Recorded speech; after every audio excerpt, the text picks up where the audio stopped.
Greetings, fellow Empyreans. I am Ashtarothi, the voice of New Eden, and it is October 17th, YC125, and this is the Eve Universe Show! Welcome, welcome, welcome. How's it going, guys? It is Tuesday, right? It's Tuesday. We didn't have like a patch Tuesday or anything like that, but we did have at least one big announcement. And also, yesterday we had a very successful reading of a Chronicle, and a lot of people seem to like those, so I queued up another one. So today we're going to do, we're going to go over what's going to happen on Thursday, and we are going to go over, we're going to probably, or my goal is to try to go do some of these Crimson Harvest sites live in nullsec, starting where I'm at right now. So, no idea whether or not that's going to work out, but it'll be fun. But how's it going, guys? Let's just chill out for a couple minutes. I got my coffee now. Of course, in my Convocation of Empyreans mug, which you can get yourself in the merch store. I got myself a pacifier. This thing is not like the most optimal for these kinds of things, but I think it'll be pretty good. They are data sites, so I only need a data analyzer. Otherwise, I just need to be really, really fast. What's up, Spoons? Joe Hobel, Captain Calmer, McGruber, Aaron, Malak Starfire, of course. And the lazy one pointing out that I did, in fact, make an early enough stream warning, which is good. Yes, coffee. Coffee. Let's see. Anything else I needed to cover? But today, like, I'm a little bit scattered today. Not too unusual. Oh, shoot. Actually, since I'm scattered, let's do this live. I am going to put, for my members, yesterday we did the monthly economic report, and I've split that out, so I'm going to make that live for members literally right now. So if you are a member, which means you paid at least $1 per month to the channel, then you get access to these videos. So this video is going to be up for members for the next 24 hours, and then tomorrow I'll make it available for everybody. Speaking of tomorrow, you know, I mentioned on Thursday, I'm doing the Raid Shadow Legend stuff, but there's also Eve stuff going on Thursday, so we're going to be doing both. But I know that there are some people that are a bit meh about the whole, like, Raid Shadow Legends things. First of all, it's very meaningful to me, given the fact that I both really, really like the game, but also, you know, sponsorships are good. So if you really want to support the channel, like, being here on Thursday, I'd really, really appreciate it. Give it a shot. Give it a chance. We're gonna work through it, and then at the same time, we're also going to be testing out the new features for Havoc. So Thursday is going to be a really important day, but because of that, as my offering to you, right, as my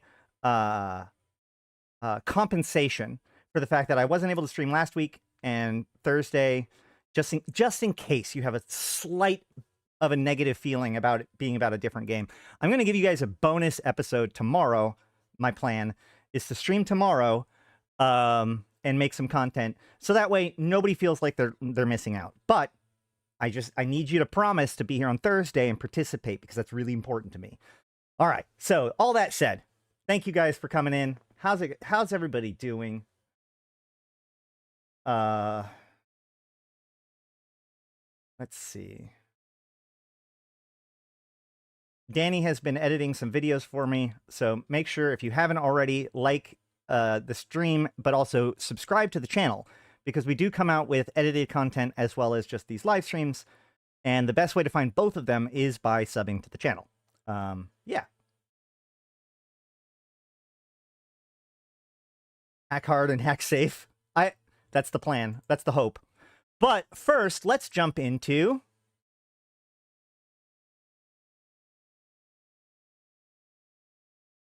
gonna work. Mass test on Singularity. Thursday, 19th October at 1800 to 2000 Eve time. So what does that mean? That means in 2 days and 1 hour, right? Because right now it's 1700. If you're watching this live, it's about 1700 Eve time. So in 2 days and 1 hour, or on Thursday in 1 hour, we will be doing the Singularity mass test. It's only going to be for 2 hours, okay? And we're testing the new Havoc mechanics. So it says, CCP Zealous posts, we have an update about a testing window Singularity to share with you all today. As part of the upcoming Havoc expansion, a new mechanic is going to be added to the existing faction warfare zones, pirate insurgencies. And we'd like your help in testing it out. So remember, Singularity is the test server for EVE Online. It's roughly identical to Tranquility, the main server. I mean, yeah, Aaron. Although, again, I cannot stress enough how much I would not even pretend. Like, I played it for over a month before my son finally told me, Dad, go get the sponsorship. You're obviously addicted to the game. So I made sure to do my due diligence. I'm not going to tell you guys to play a game that I don't actually like. Okay, but we'll talk about that on Thursday. That's not today.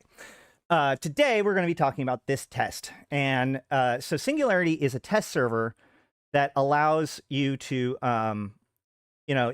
everything on the server, almost everything on the server is 100 ISK.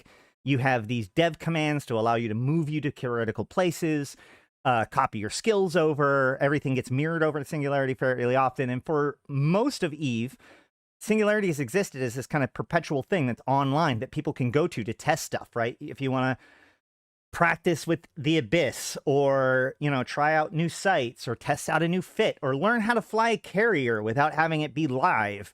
These are all good reasons why people use Singularity. However, with Viridian, and in particular with the popularity of Homefronts, CCP has made the decision to restrict Sissy access to only during limited playtests.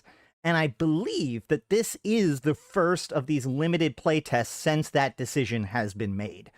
So this is the first time we're going to see Singularity up for quite some time, or for several months.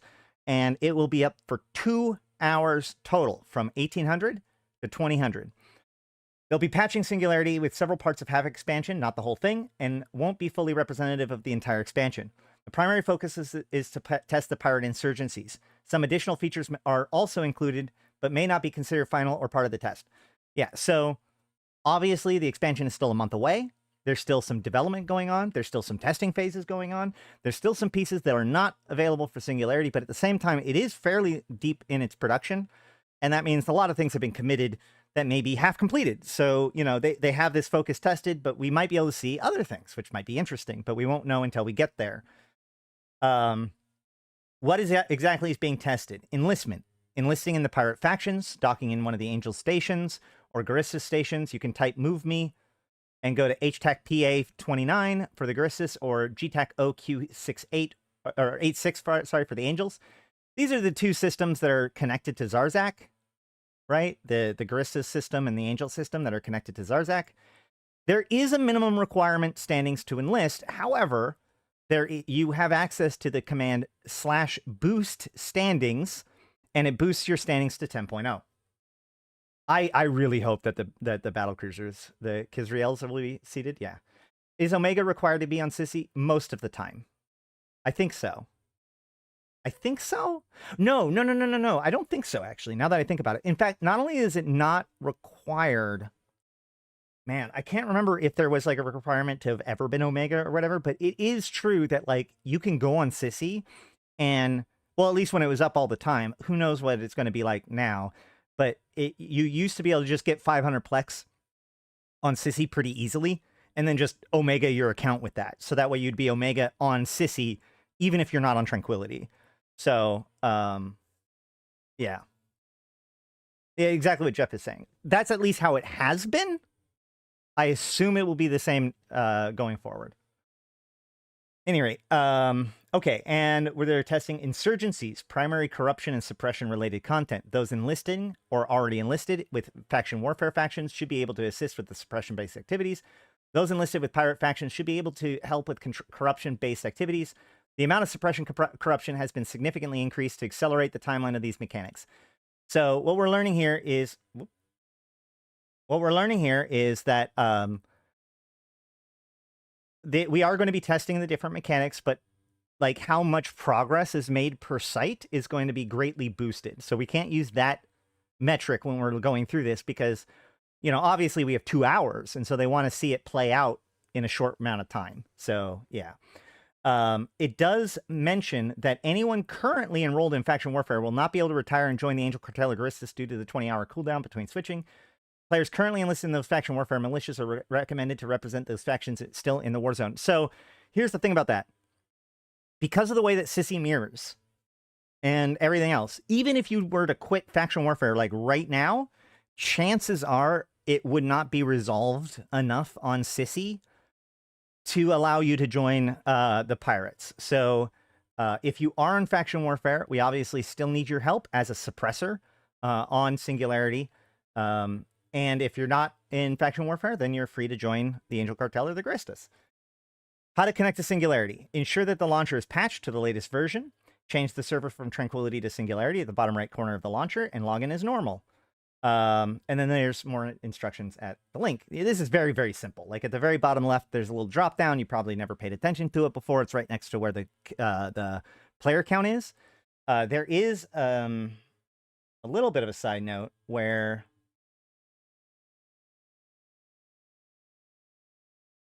do they have it?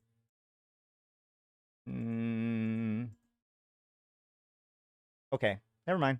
They used to have a thing where you could select which like you had to turn on which servers were available to you to switch to in the settings, but it looks like that got removed. So, oh wait, also I'm in the old settings system. Hold on. Let's see about the new settings system. With the new settings,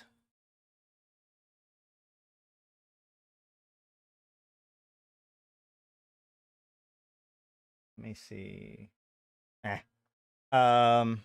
Real quick. Sorry, I know I can't show you my I guess I could.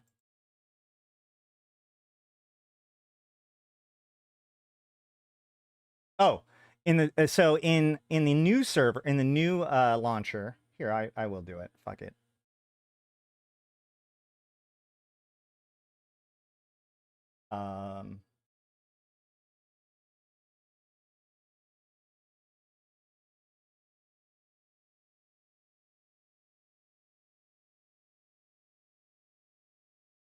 What? Fine.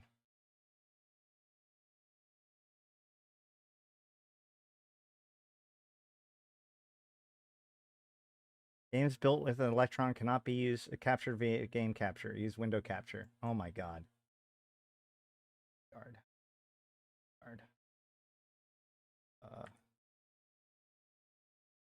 Doodaloo doodaloo doo doo doo doo. Doodaloo doodaloo doo doo doo doo.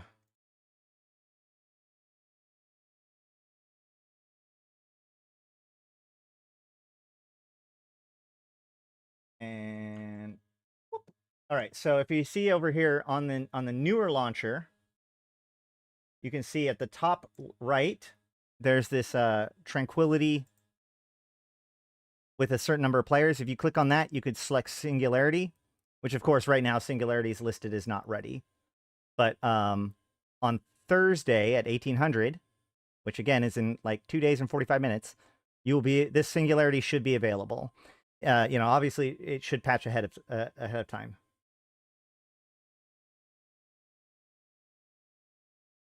All right. Keep on going. Test instructions. Please note images may not be representative of what's in the final build. So what we can see here is in the social area, we have faction warfare and faction warfare enlistment, and then insurgencies. in the current system,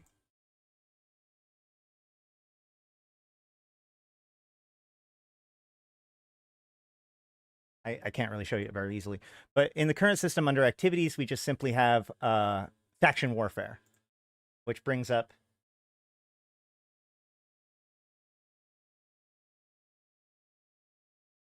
this window here, right? So that's the current system.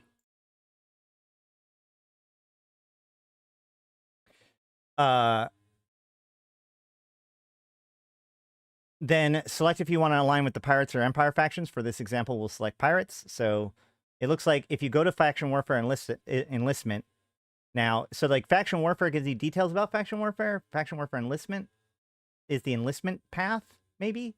It looks like they're changing it a little bit. And then Insurgencies allows you to track the different insurgencies.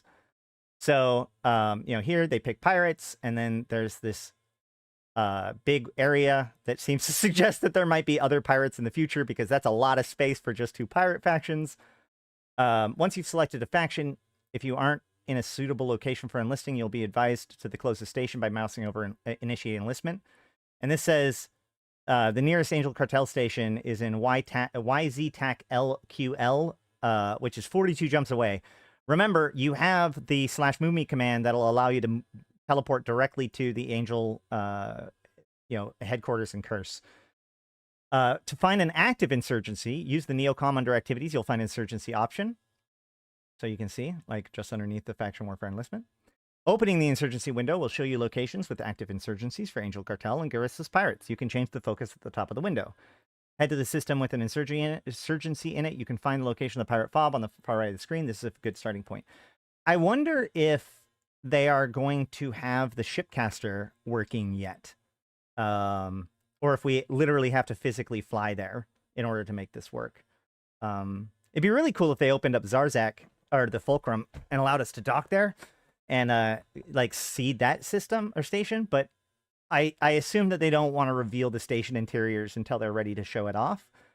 But yeah, either way, so we can see here that the heart of the corruption is where does it say it? It says it Vard, right? So this Vard system in the middle here, this is the heart of the corruption, and then these other systems are systems that are being affected by the corruption.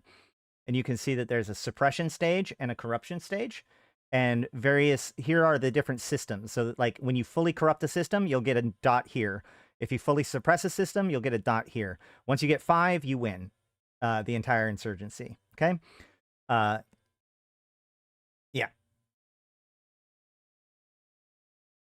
So then it says the system will have, with an insurgency, will have various anomaly combat sites themed around the faction of that insurgency. They can currently be found in a right-click menu or probe scanner window in the system of the insurgency. I think that's a kind of a cool idea, because this seems to suggest that the Garista sites and the Angel sites will be different, reflecting the differences between those two pirate groups and their relative goals. But we'll have to see that for sure. Now, what this image does show us is that there's an Angel laundering facility, and there's a corporate outpost raid, which is a Angel large site with a -1. Okay, so this is kind of nomenclature that we've seen before, and if we read a little bit further, it confirms what we thought, or what you might think from that. Depending on insurgency progress, additional system-wide effects might come into effect depending on the level of corruption or suppression. These can be discovered, tested as they become available. The pirate sites follow a lot of similar restrictions with their suffix descriptions as factional warfare sites. Large is battleships are smaller, medium is cruisers are smaller, small is destroyers are smaller, and scout is frigates or smaller. It is worth noting that at no point do they say anything about Navy versus pirate versus T2. So it seems like all sites are going to be like open for all of that type. Maybe we don't know about T3. T3 is traditionally considered one system above. So like under what I would predict is that the small would allow T1 and T2 destroyers, as well as faction and pirate. But a T3 destroyer may not be allowed in a small, may require a medium. But we'll have to see. That's another one of those things that we'll have to see. So far in faction warfare, consistently T3s go one size up. Then the number denoting the payout size split recommended number of people for this site, such as -1, -5. This is an interesting concept because we were talking, when they first started showing off this stuff, I thought it was going to be like invasions, where there's like basically PvE sites that require small teams to do that you're doing in the midst of, this, competitively against the other team, right? But given the fact that there are -1 sites, which the one recommended here is a -1 battleship site, seems to suggest that they should be able to be done by a single person. So the -1 basically means that if there's 3 people in the site, the ISK is split evenly. So like, let's say the LP rather. Let's say the site gives 30,000 LP, just for the ease of math, right? 30,000 LP. If you have 3 people in a -1 site that gives 30,000 LP, each person gets 10,000 LP. If you have 3 people in a -5 site, each one of them will get 30,000 LP. So everyone up to 5 gets the full value. So like, even if you have 1 person in a -5 site, you're still only going to get 30,000 LP. So in essence, you're dropping those other 4 payouts are just being thrown away. You're leaving ISK on the table. You're leaving LP on the table by not grouping up with people inside of -5 sites. So, yeah. But the fact that there are -1 sites, I think is pretty interesting, because that means that these sites are probably going to be a little bit more like faction warfare sites than invasion sites. Yeah, and remember that this is all happening while a normal faction warfare is going on at the same time, right? But then comes another thing that I find very interesting indeed. Laundering facilities or anti-pirate security posts are item trader locations that are considered open sites. There are no acceleration gates, but there may be NPCs. So what this means is that there are turn-in sites. And the reason why I find this interesting is because that means there are things to turn in, right? So right now in faction warfare, all progress is based on just finishing the sites, right? Like there are some drops. You could get, dog tags and stuff like that off of the rats or whatever, but like none of that actually is used in the actual, control mechanics or the advantage mechanics, right? There's no way to like turn something in order to have an effect in faction warfare. The closest thing would be that you can get the doodads that you can turn into the LP store, and then get the broadcast nodes and the propaganda beacons that you can then use to change advantage. But that's basically just buying the ability to run a site, right? Because you still have to run the site. This implies that you've already ran a site. You've already done a thing. You've already hacked a can. You've already raided an outpost, right? Because remember, we're raiding an outpost. So when you raid an outpost, you get things, right? And so we're going to have to take that stuff back and turn it in to our respective leaders, right? So here's my question, right? How does the empires relate to these sites? Can faction warfare pilots run the corporate outpost raid? Do they get a different experience? Is the things that we turn in the same thing, right? Because like, what if there's an item that drops or it can be acquired somehow during this whole process that both sides are requesting? So whoever turns in that item gets the point. So now you can like camp the enemy team, kill them on the turn in, take it for yourself, go turn it in at the other side, whatever. I think that's probably like when they did the mining event, the 2 minerals were different. So even if the Caldari killed the Gallente and stole their minerals, the only thing they could do is just like jettison it and destroy it or whatever, because it wasn't any useful to them. The Gallente took Gallente ore, the Caldari took Caldari ore. However, in the Minmatar and Amar side, the data was the same, right? So you could kill other people's team and take the stuff that they had acquired and then turn it in for your own progress. So we're going to have to see which one of those two kind of things ends up happening. So mining fleet ambushes are open locations and will contain NPCs as well. Ah, here we go. I should have just kept on fucking reading. These sites will drop items that can be exchanged at the laundering facilities. So I assume that these mining fleet ambushes, that's what I'm asking, is the stuff that drops in these mining fleet ambush open sites, are these things going to be turned, it says it can be turned in at the laundering facility, but it does not say whether or not it also can be turned in at the anti-piracy security post. Maybe it could be, because like if you don't want it to be laundered, you turn it in to the security, you know, if it's stolen goods or whatever. I mean, that tracks. And then feedback is welcome here on the forum or on the forums. Sorry, feedback is welcome here on the forums or over on the official EVE Online Discord in the channel named Mass Test. And Singularity has recently been mirrored as well. So recently means that they're probably not going to mirror it again before the event. So that's why you can't, like, if you're in Faction Warfare now, you're in Faction Warfare for the for this test. All right, and that's so that's what's happening on Thursday. Obviously, the invited will be involved in that, and we will be streaming the live test as well. So I hope to see you guys there. So it's less of a 1v1v1 and more of a 1v1 insofar as the factions go. There'll be more incentive for Empire factions to oppose the corruption rather than fighting each other.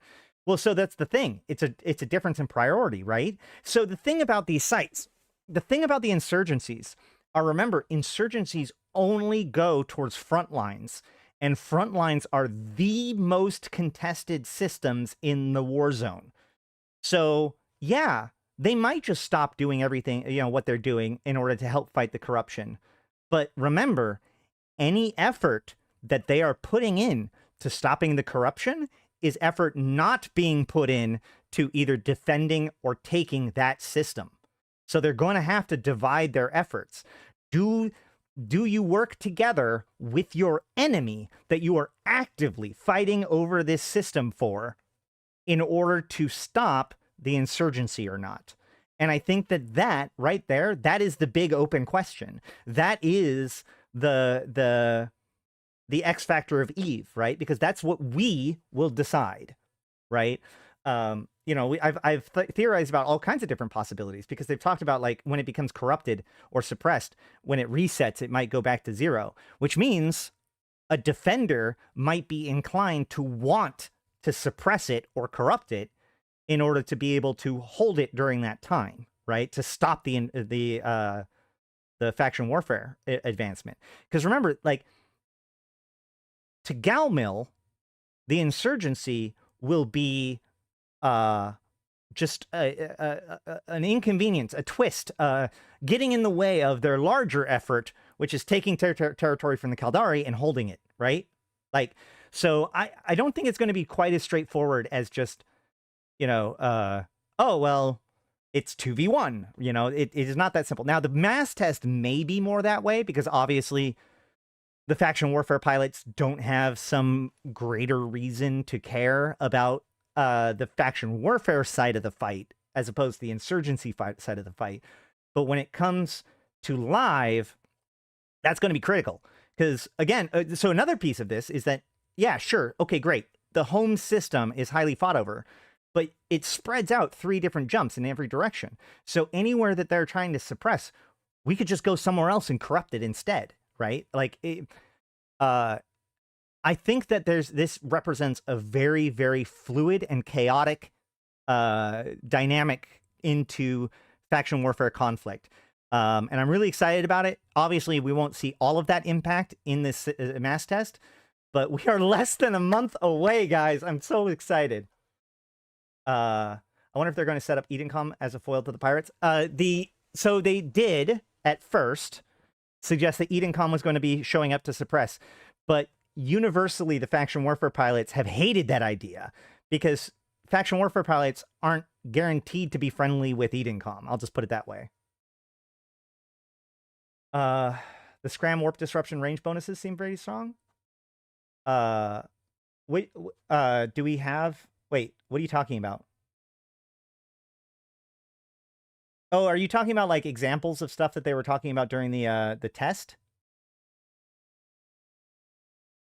Oh, ha, this guy.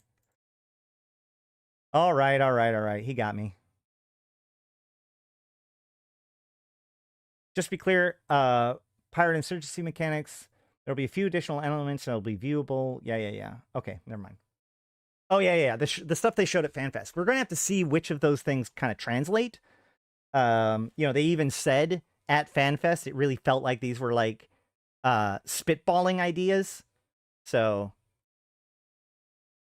are you insinuating that there might be trig-friendly players in Galmill? I'm shocked. Well, of all of the empires that are, well, the Trig and the Gallente have a complicated relationship. Subject change, of course, but they showed off the list. Yeah. I agree. And we'll have to see how it works. Like, Edencom systems, Edencom-controlled Gallente systems have a +1 to scram strength, which is extremely strong. Or is it +2? One of the two. But yeah, so there will be additional effects that are applied based on our levels of corruption or suppression. And at a certain point, I think the corruption is actually going to get in the way of their faction warfare battle. So at a certain point, it becomes harder for them to ignore it.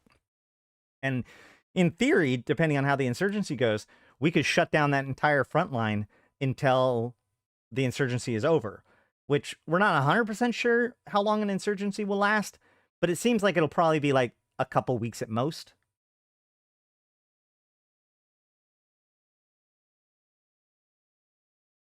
But yeah, the bonuses that are like affiliation specific, like they're saying like faster warp speed for the pirates, that's a cool idea.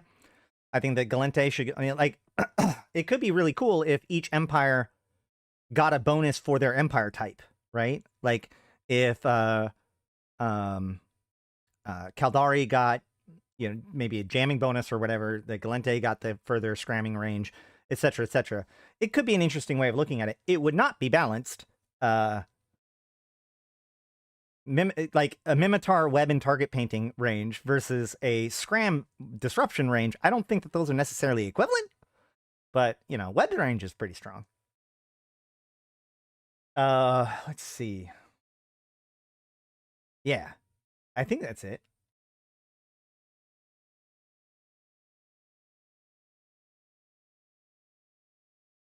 CCP should change that, so give full payout to the top contributors. That would stop people complaining about seagulls at least a little bit. Well, these aren't... There doesn't appear to be a seagull-like situation here, because these are all... There's no, like, battlefield, right? Where there's a big site with a huge payout.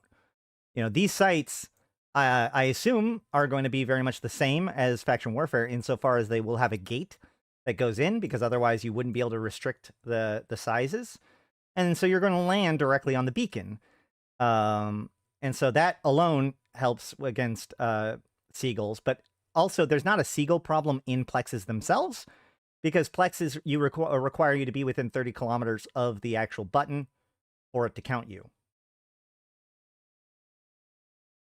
Thanks, Punch. Yeah. Well, yeah. The well, with Dash 5 system, you know, sites, you want to share LP. That encourages people to team up and work together. So, yeah. You know, the thing is that while CCP has corrected some things that like are the worst, most egregious examples of seagulling, in essence, it is true that seagulling is just emergent gameplay in the same way that ganking is, or theft is, or Jita scams are. So while it's important to, you know, fix things that have actual demonstrable negative impact, if people are no longer running battlefields because seagulls have become such a big problem that they're not seen as valuable anymore, then yeah, CCP needs to step in. When that happens in Pochfin, yeah, CCP steps in. But in general, just somebody coming in and, you know, stealing your LP, that's as old as faction warfare, man. You gotta get along with your militiamen one way or another, or you know, have a alt shoot them. All right, I'm looking forward to this.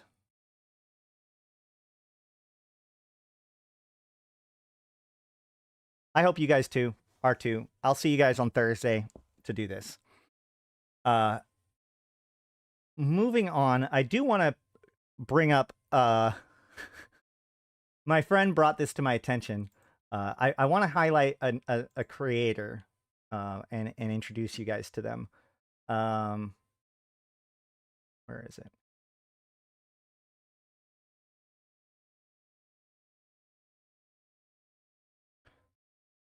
So this is the Troll Bard Taverns podcast, and I'm gonna link it in Discord or in chat, and I'm actually gonna add it to the description too. I recommend coming in and checking out these guys, because they seem pretty cool, and look, they have 50 subscribers. For months, people were always messaging me and being like, "Oh my god, you have critically low, like you have criminally low views. What the hell?" And it takes some time to get subscribers up. But let's help this guy out. He's got 50 subscribers. Let's fix that. But what caught my friend's attention to bring it to my attention was this particular part. Yeah. It's just it. I really, really like this game, and I really like that video you sent from Asterogi. Asterogi. Asterashi or there something. you go. Yeah, that guy. I say my name at the beginning of every video. Like the three reasons to play Eve or something. Yes. And he actually made a comparison to World of Warcraft. And I love Turtle WoW. It's not... But he was saying, like, hey, like, if you want to be a paladin in World of Warcraft, you just click on the paladin. You make a character. You're a paladin. Yeah. Right? You're already there. You start off as the thing. And he said with Eve, you have to actually be that thing, and you have to get good at that thing before you're considered that thing. Right? If I want to be a miner, I've got to get a mining ship, I've got to get the mining skills, and I've got to go mining. And then I'm considered a miner. Right? I want to be a freaking fleet leader, I've got to get all the appropriate skills, I've got to get all the appropriate people, and I have to be good at it. That's another thing. You can just be a trash paladin in World of Warcraft. Like, you can just be bad at being a paladin. I don't know anything about being a trash paladin in World of Warcraft, okay? Let's just move on. And still gets a level cap. This game is very realistic compared to any other game I've played. Mm-hmm. I saw... So yeah, I really appreciate the call out. It is incredibly uncanny to listen to someone discuss your video, but I'm very honored. I'm glad that that point was salient to them, because I think that it's an important one, which is that in Eve, it is a role-playing game, but you actually have to be the role. You know, if you want to be a leader, you've got to actually inspire people. So yeah, and I think that the value behind that is not only does it feel more rewarding to do so, but it actually allows you to train real life skills, right? Because like, learning a paladin rotation doesn't teach you shit in the real world, but learning how to run a corporation in Eve, running an alliance of thousands of people, making mistakes, learning how to do communication, learning how to schedule things, learning how to assess feedback, learning how to provide direction and supply lines and all these kinds of things. These are real skills. And that's one of the things that makes Eve Online not only interesting, but valuable.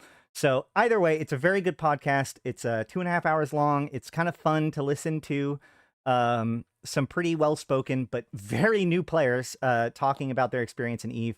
I wish them the best of luck. I've commented on their posts saying, like, if they need any help, obviously, great. But yeah, just go over there, send them subscribe to their channel, send them some love. Good times had by all. Let's continue to foster a positive Eve community. All right, Tristan. You're asking about a Tristan? We'll do a Tristan. It's funny that you ask if a Tristan is good in faction warfare. Not only do I think that a Tristan is good in faction warfare, I frequently say that the Tristan is the best ship to learn in faction warfare. I have seen new bros kill experienced players with it. It does require some fiddling, but it is an incredibly powerful ship. So let me show you the hull Newt Tristan. We've talked about this before. So the hull Newt Tristan, where is it? It contains, oh, hey, 07, thank you for that, the Tech Crisis. I'll let it read it out when it comes around. Is your Alliance Corp in war with against some others? Yes, the Invited is currently at war with Pirate. Is it okay to introduce another Eve-related content here with PV content in there? Well, I mean, I was able to look at that one ahead of time. Just DM me it, and I'll look into it.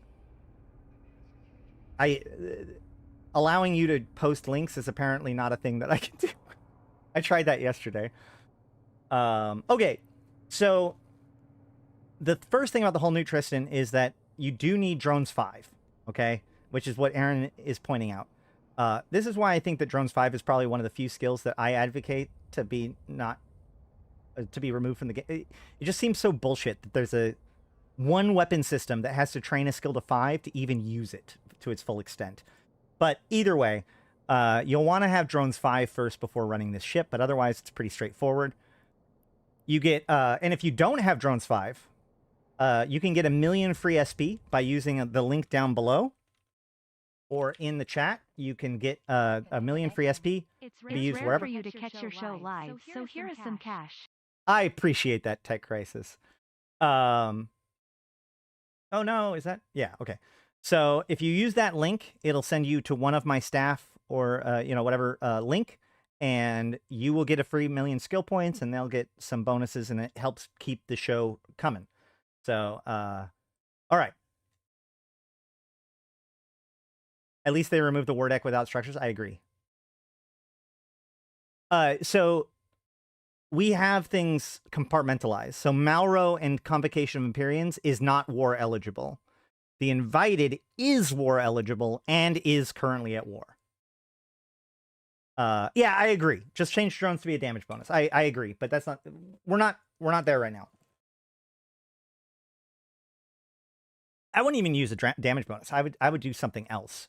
But just because, like, drone interfacing, I think it is also damage bonus. What? Either way. So maybe application? I want drone application. Even if it's like a little bit faster speed or tracking or range. Yeah, either way. So the whole new Tristan. Your highs are going to be 3 Gremlin compact energy neutralizers. There's no guns. Your mids are going to be a 1MN compact afterburner, a initiated compact warp scrambler, and a small compact capacitor booster. Now, depending on choices you can make, you could theoretically uncompact some of these. I would consider either the afterburner or the scram, depending on... You might be able to do it now. Hold on. Yeah, you could just go with the Tech 2 scram, which means it'll reach a little bit further, which is important. So, you have, in the lows, you have a small ancillary armor repper, a drone damage amplifier, and a damage control 2.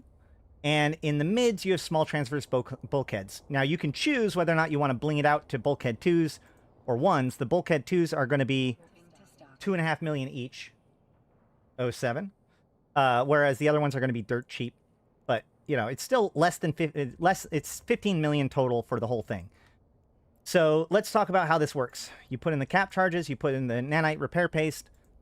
So what this thing wants to do is it wants to sit at about somewhere between 5 or, well, right around 4 to 5 kilometers, right? At best. And closer if you need to. But the goal behind this ship is that you newt out your opponent. An opponent with no capacitor can't do much. Their prop turns off, their hardeners turn off, and if you pick the right targets, their weapons turn off, right? Blasters, lasers, blasters and lasers will both shut off if you cap them out. Missiles and projectiles will not. So the idea is that you've got your drones to do the damage, and the newts dismantle the ship's capabilities, making it so that they can't prop away as much, so that way the drones can hit them well, and it turns off their hardeners, which allows the drones to go through them. I have actually soloed a daredevil in this ship. I could probably find it if I wanted to, but it's pretty old now.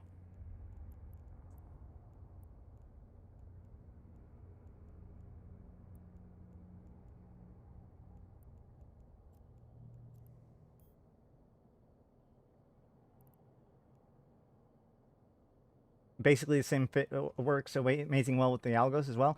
Correct. One of the best things about this thing is that it directly upgrades into the what I call the Nephthys algos. So the Nephthys algos is literally just a hull Newt Tristan with 3 extra guns slapped to the side. So let's see.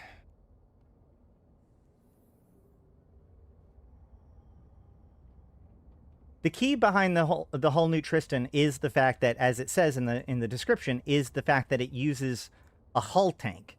Now, it does have an ancillary armor repper, but that's just for raw hit points. That's just for more frustration for them, right? Here we go. There we go. There is a hull Newt Tristan soloing a daredevil. Okay?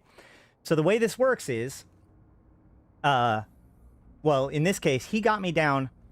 The thing is that this whole Newt Tristan, because of the fact that the armor has no extra hit points or anything like that, it carves through your armor really fast. Okay? This is useful to you because one of the things that is required is you need them to commit to the fight, right? So if they think that they're going to cream you, because, you know, the first shot wipes out your shields, the second shot wipes out half of your armor, and they're like, oh yeah, I got this, and they, you know, get in tight to go wipe you out. But then they hit your hull, and you kind of stop taking damage. And then the ancillary armor repper starts kicking in, feeding even more armor into your system, right? So you put in your paste, and you overheat the repper. You get 44.9 HPS on top of everything else, and you still have this hull hull hit points, right? So you've got, and the cool thing about hull is that this damage control gives you 60% resistances across the board, right? So you already have twice as many hull hit points as armor hit points, but look at that resistance profile. You're going to be taking, like, this is so much more hit points than they expect you to have, okay? And on top of that, they're burning, as they're doing stuff, they're burning through their own capacitor, helping you get them down, okay? So there's a couple of big keys to this. First of all, you want to start basically every single fight with every single module overheated, okay? You also only ever, you want to keep the compact booster overheated every single time you run it. Why? Because it only has 1 charge per thing.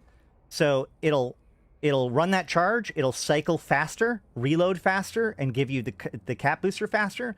But since it's only 1 cycle, the chances of it doing a lot of heat damage is low. Now, obviously, you will need to train thermodynamics for this and get thermodynamics 3 or 4 to prevent yourself from being like just burning these things out on accident. But, you know, this is really cool.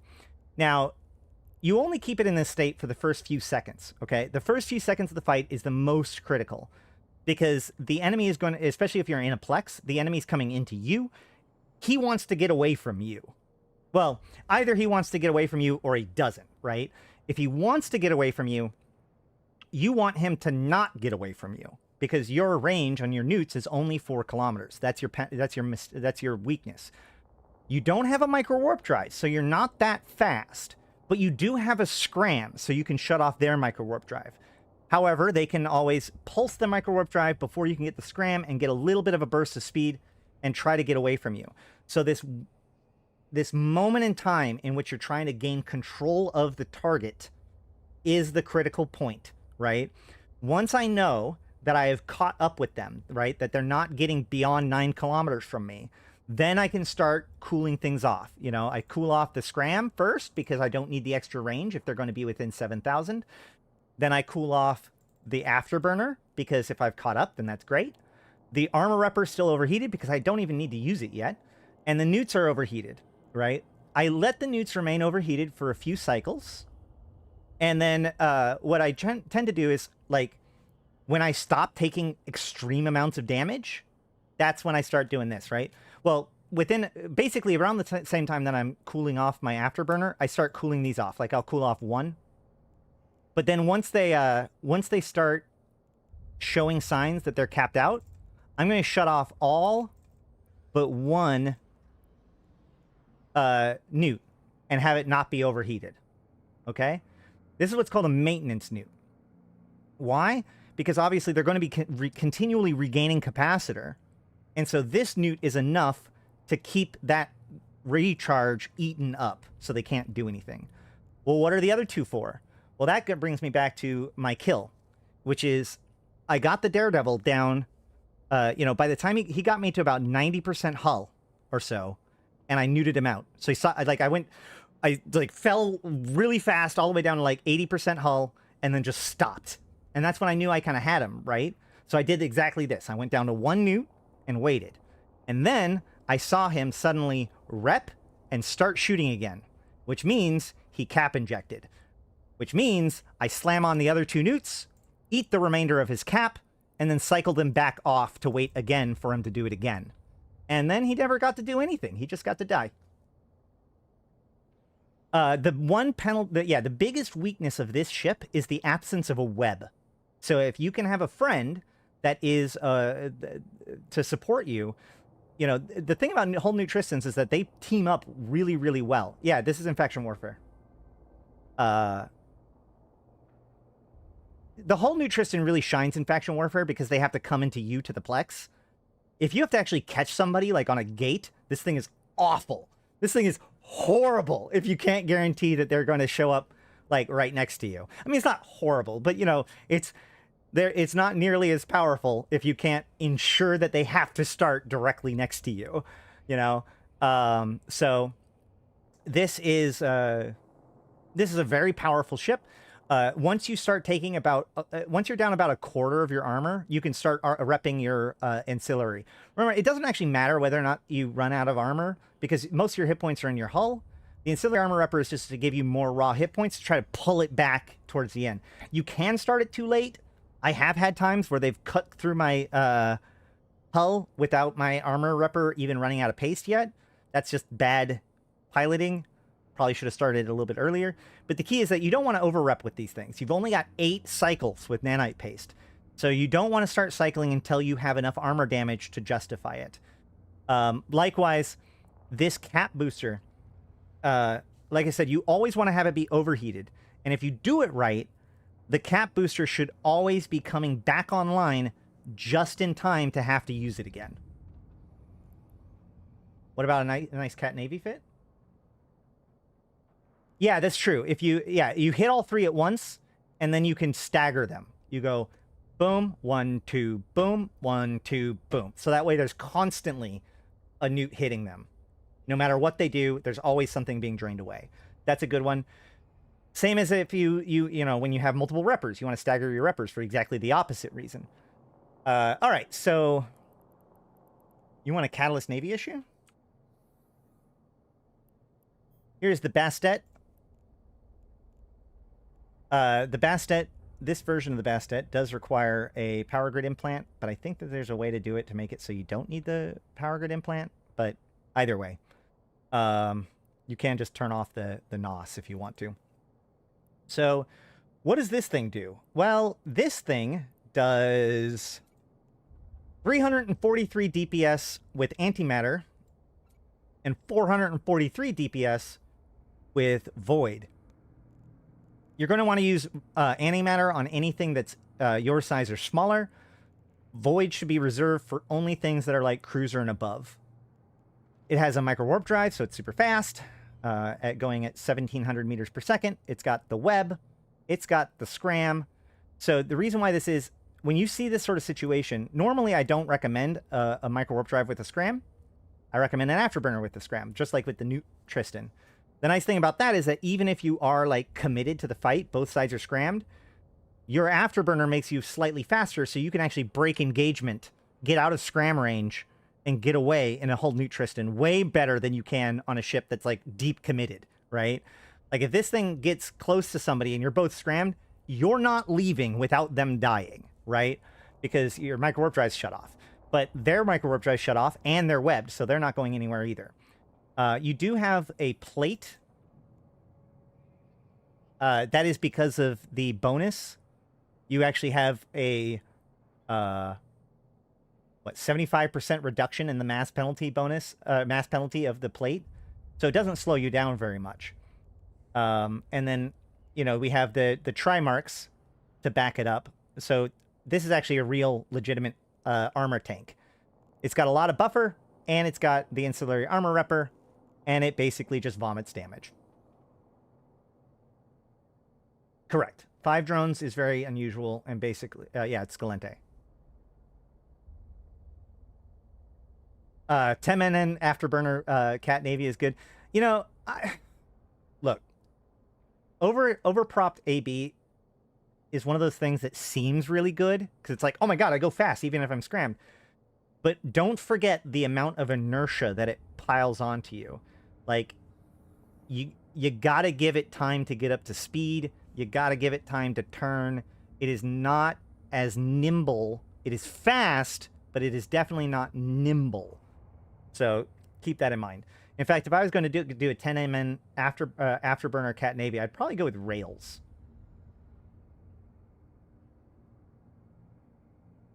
All right.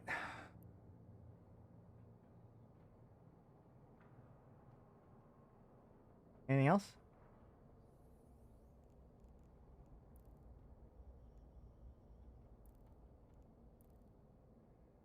All right, I am going to try to find a Crimson Harvest site. Let's try to find at least one Crimson Harvest data site, okay?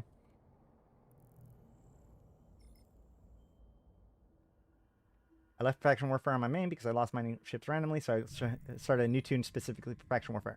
Exactly, and you know, using the buddy code to get 1 million free SP is actually a really good way to do it, because like 1 million free SP is definitely enough to get you started with a hull new Tristan.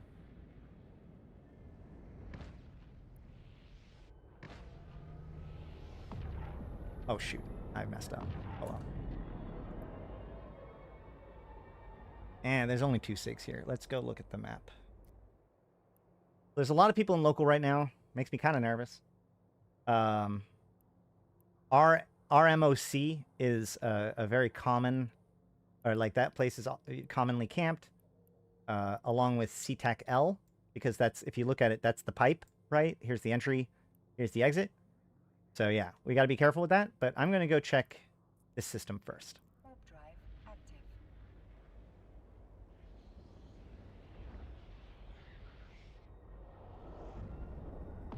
Have I ever used a 500 MN stabber? Assume the inertial penalty would suck, but the speed looked amazing. Actually, Timerian made a thing called the Delve Clock, where he took a stabber fleet issue with a 500 MN and 2 other ships, and basically we did the math to figure out how far away from the Keep Star he had to orbit to make it so that he made 1 orbit in 12 hours, or 1 orbit in 1 hour, or 1 orbit in 1 minute. And so then he, at the beginning of the day, he made bookmarks at in specific locations, and then warped to them, and then orbited the Keep Star in Delve, or in 1DQ, for an entire day. It was pretty cool.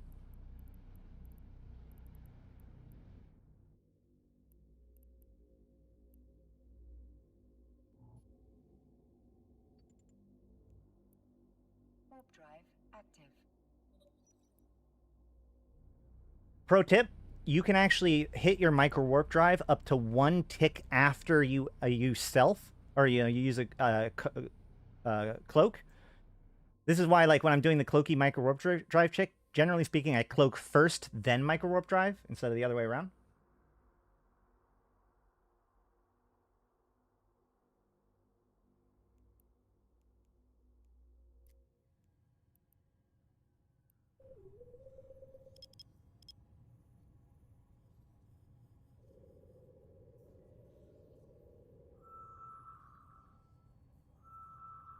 I'm digging Curse a lot more than I thought I would, even with the the camps and everything.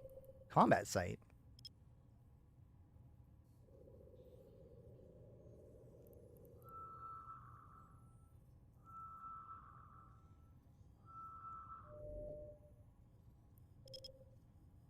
I double click on the site itself. You can also double click on it in the map in order to send, or in the list. So you double click on the thing on the list, which centers it, and then you double click on the map to flip it to the top view. You move it to the center, you double click it again, you move it to the center, and then you analyze. Oh, did I not shrink it? Also shrink it.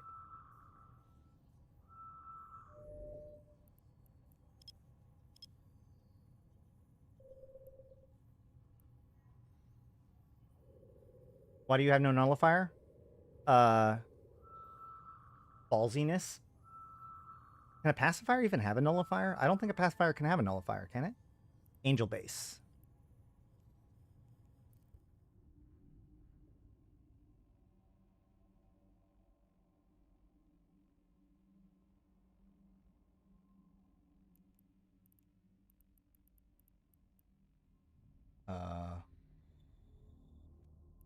There it is. I was like, there's got to be a planet nearby here. Warp drive active. It can? Really?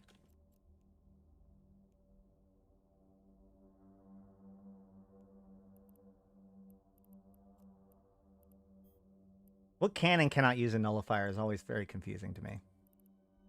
Interceptor, blockade runner, deep space transport, strategic cruiser. Oh, covert ops. Yep, there it is. I forgot that they added it to covert ops.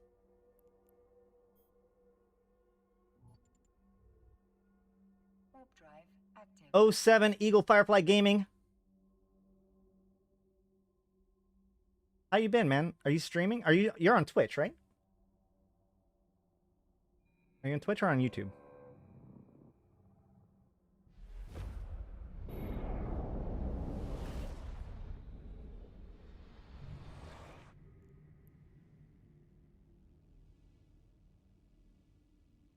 Let's see.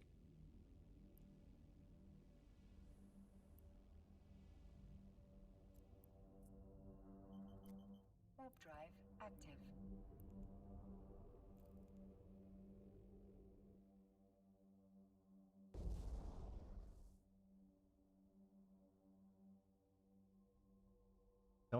Don't forget to like the stream. Thank you, Draco.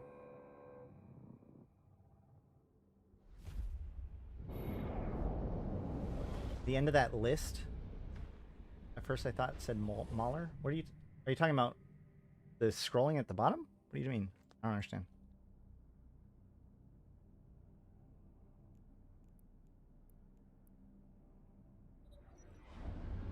So if you saw there, I was able to cloak, launch probes, and hit my micro warp drive all in the same, you know, I was able to micro warp drive and release my probes after hitting cloak. Yeah, at the bottom was... Oh, I got it. Oh, okay. It says hauler. Yeah. That's actually one that a lot of people don't know, is that, like... Or that's the one that is, I think, one of the more interesting ones for me, is that the haulers, right? Because... Yeah. Having haulers be interdiction nullified can be very strong.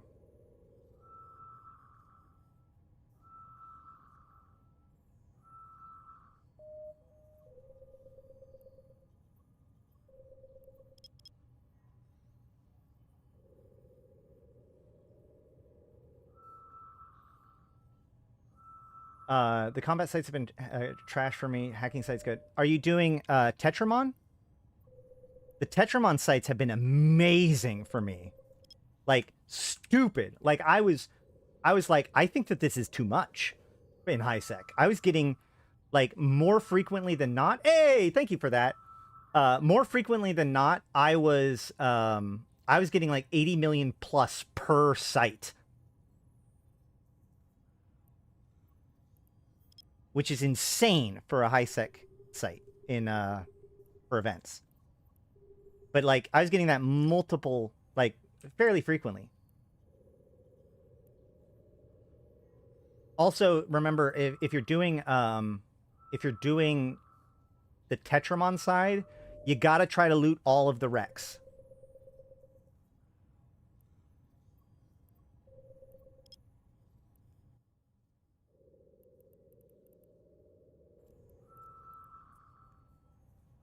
Warp drive active. That's why I have on my ship that I do Tetramon sites with, I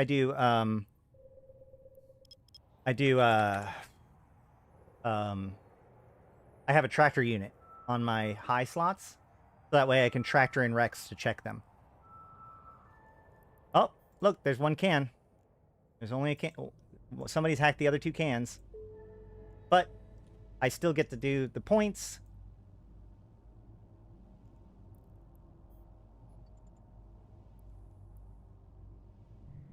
See, that's the thing. Like, yeah, the site's cherry-picked, but I'm still going to get the points for it. So that's what matters to me right now.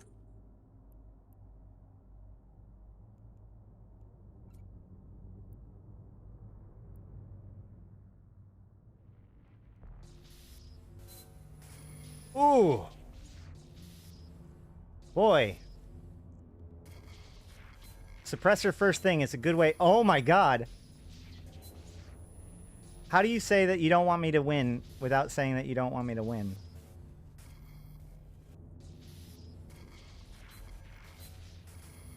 Jesus.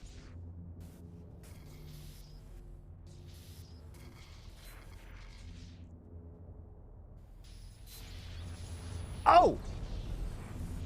I didn't even realize. Whoopsie.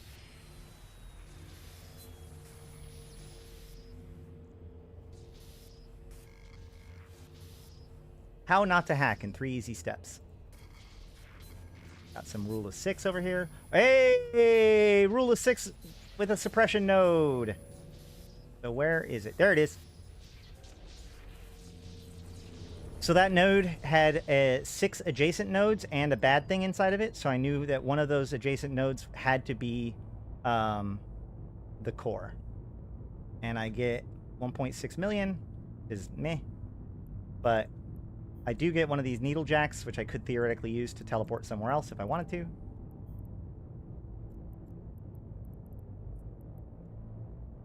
Warp drive active.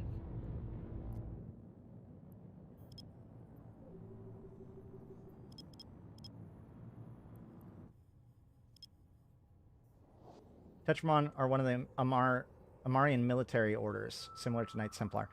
Yeah. They're a bunch of fanatical, I think, Artichoper. They come from Artichoper. Okay, so now I need to get 3 more nodes.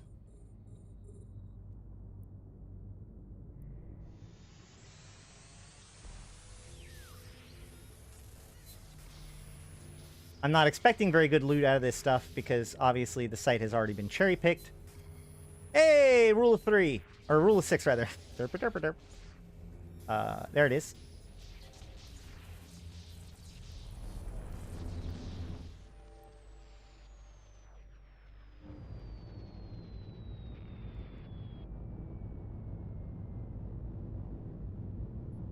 I'm using some double-clicking in order to manually pilot around the stuff. I will say that a lot of hacking sites does, like, benefit from... Uh-oh. I'm gonna go away, aren't I? Nope. All right, good. A lot of hacking sites or exploration sites do benefit from manual piloting, for sure. Often they'll put rocks, like, explicitly in your way, so that way if you just hit approach, you bump into them. Hey, 2 war clone blanks. That's not nothing.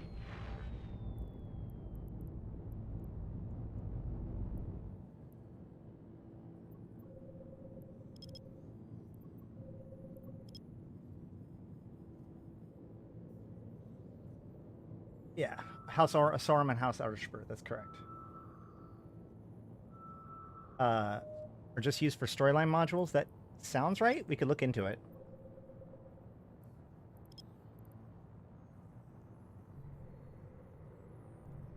Now there's somebody in local with me, so I gotta...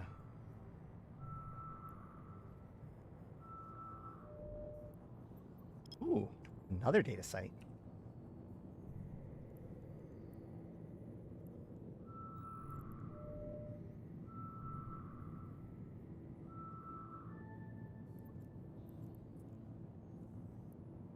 Warp drive active. A Svitbull. Ay, ay, ay.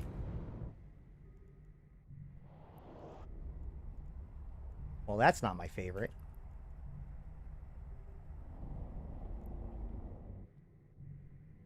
Shit. And cloak.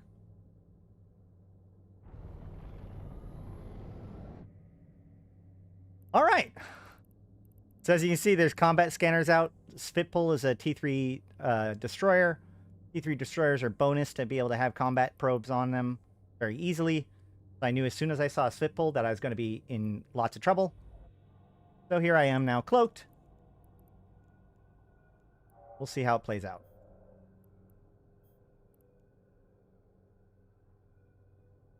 He's from 2010.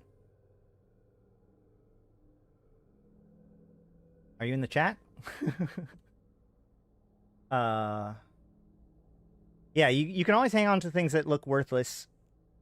There's been plenty of times, especially recently, that CCP has taken something that was effectively worthless and made them, like, essential. R4 Moon Goo is a really good example. For a long time, R4 Moon Goo was, like, used in one type of drug or whatever. Like, it was just garbage. And then suddenly they made it so it was useful, or it was necessary for basically all ship construction. Boy, did that change the value of those rocks.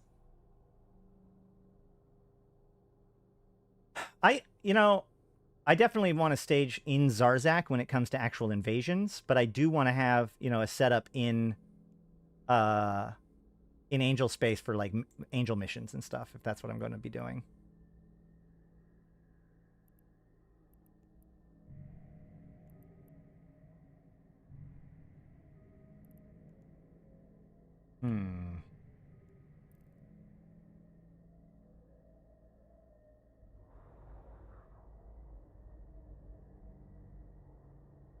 Scanned down 2 sites in a wormhole last night. Hacked one. My bet he hacked the other. I made 120 million. He got 1.2 billion. Well, I'm starting to think it might be you. Ooh, piece of candy. Yeah. Let's look at the actual parts while we're here. Auxiliary parts. You can open it up, look in the industry, and be like, oh, yeah, these are used for storyline stuff.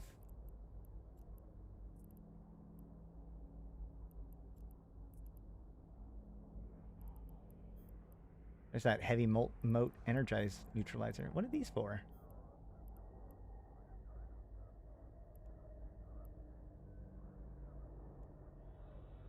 What are these for?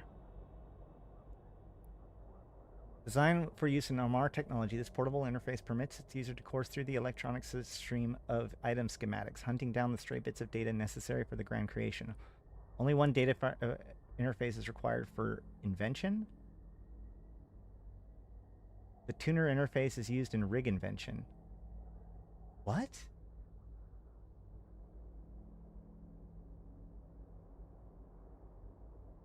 Does anybody know what the hell this is?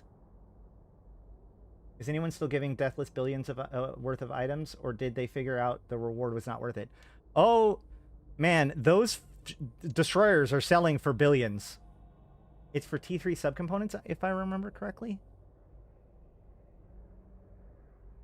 But it says it's used for Amar technology, though.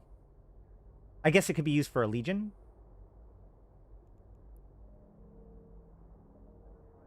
I think... No. Primer Amar encryption methods. It would be cool if some of that stuff ends up being used for Vanguard. That's weird. What else is there?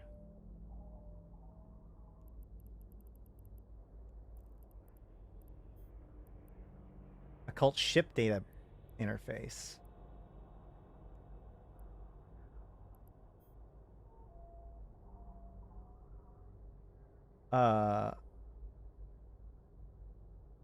Only one. I don't know. Okay, so this is for like legions and stuff. Okay. So you just have to have one of these things.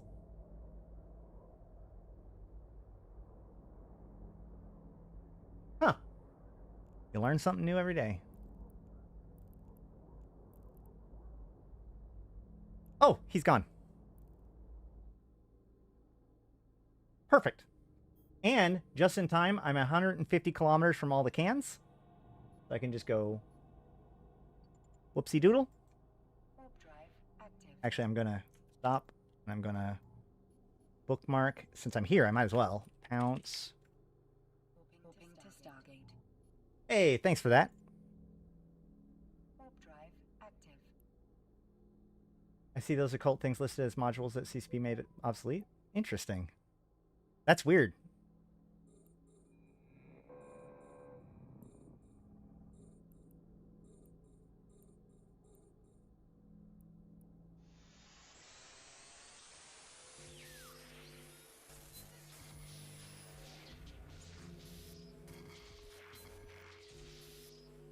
Spike. I like spikes. Spikes are good.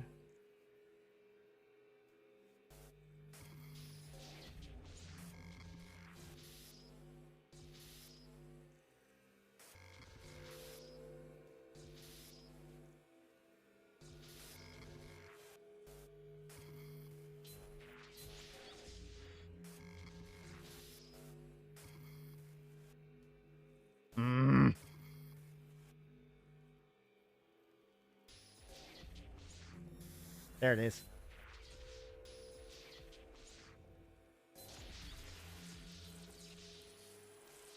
Here we go. A non-cherry pick site.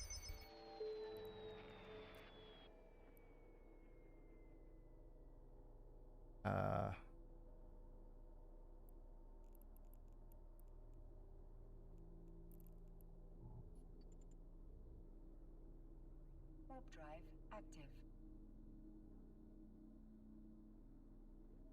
I remember those interface modules we're using. Yeah, okay.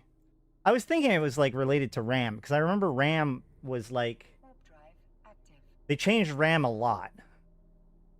I remember that. Do you do Project Discovery? Yeah, Project Discovery is great. It's actually, in particular, it's a really great thing to combine with other stuff, right? Like if you're mining, there's a lot of activities in Eve with a bit of downtime, and Project Discovery is a really good way of spending that downtime.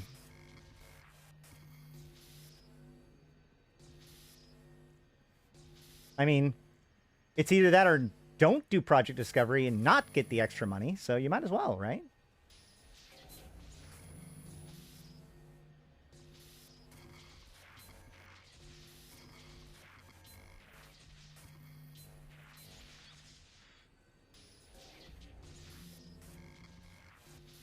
Where is it? There it is.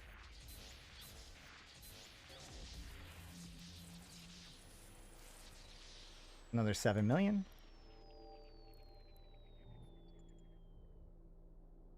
Warp drive active. Yeah, RAM had to get it got damaged before. That's what it was.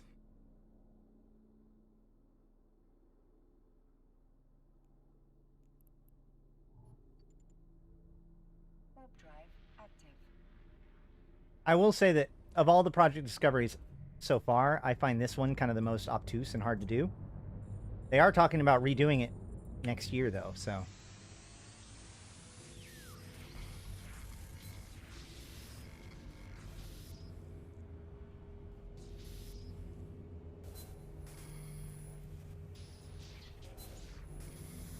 Hey!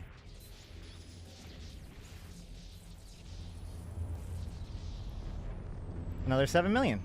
So yeah, that wasn't too bad. That was like 20 million or so in a single site.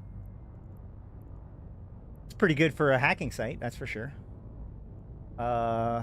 Let's see. Let's try going in here, seeing what happens. Warp drive active. Redo or reworking? They're changing it to, like, right now the focus is more on COVID-19, but I think that they're changing it, like what exactly we're doing, and it's going to be more related to cancer research, if I remember correctly. Like, this is the third iteration of Project Discovery, so I don't. They were kind of vague about the details about it. It sounds like it's not going to be as different as previous iterations were different from the past ones.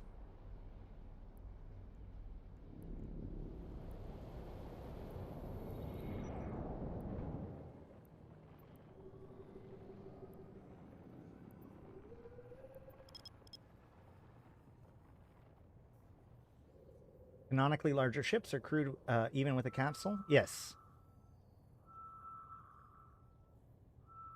A lot of times livestock is for missions. Like, that's how they actually get introduced into the game.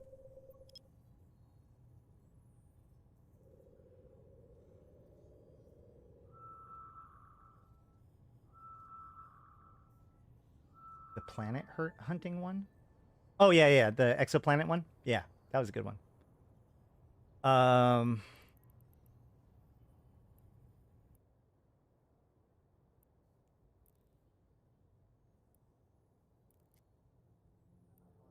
Let's see. Where do we want to go?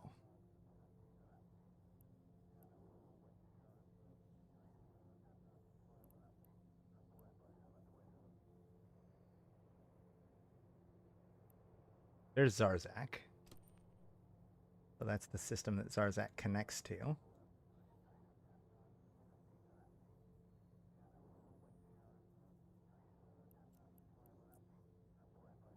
Oh, I didn't know that RMOC didn't actually go. Let's just go here.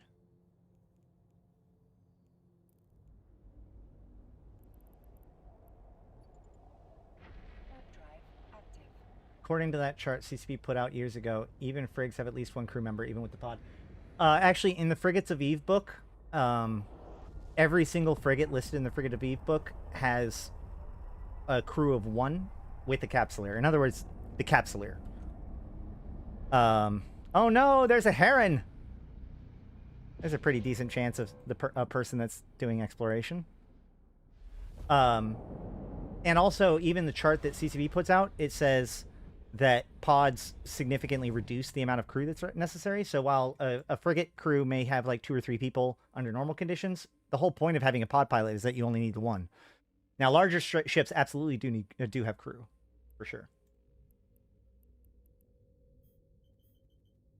So I'm in nullsec, so I'm inclined to not warp directly between gate to gate. So I'm going to actually warp to this this random structure that's kind of close to the gate. You don't want to warp gate to gate because people put their trap bubbles to be in line. So if you warp from gate to gate, you get caught in the drag bubble. But if you warp from an off point, there's a better chance that you won't hit the bubble. It also allows you to, I can get a good D-scan of the area and see that there is no bubble. Warp drive active. I think I really love the idea of, like, yeah, well, I have a whole thing about Ashtarothi and how she gets her crew and, the commune, or, the whatever compound that she uses to grow and train her crew and stuff. It would be kind of cool to be able to do that in the game. I also think that it'd be cool to have, like, crew be people that you can, like as you fly, they also gain experience. And so, like, you might need your top crew member, but if they die, they die.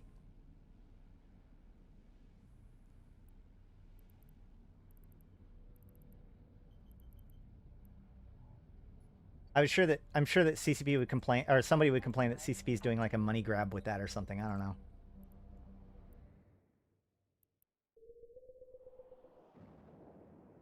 I don't really like the idea of trying to run a site with this many people in the system.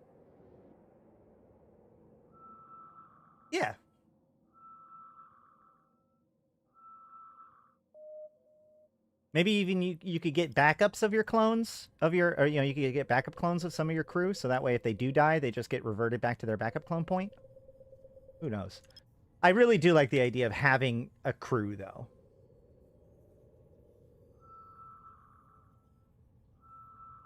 I have a small collection of Marines, DED tags, and other weird items I've collected from Angel missions. Yeah. Sounds about right.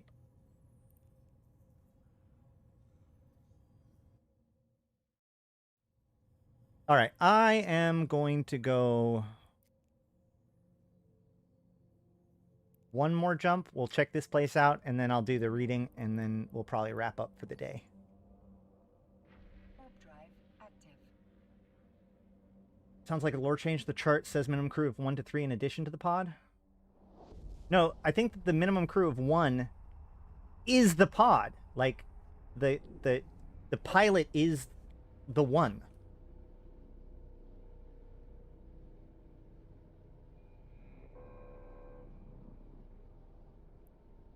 Like, that was, again, the whole point of the pod is to make it so that, like, an entire crew can be replaced by a single person.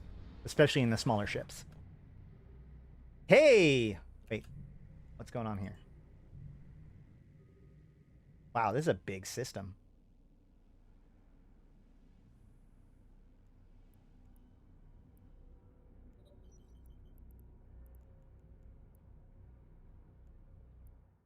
Man, I am very nervous. Because with 2 people in here, they could already have the sites scanned down.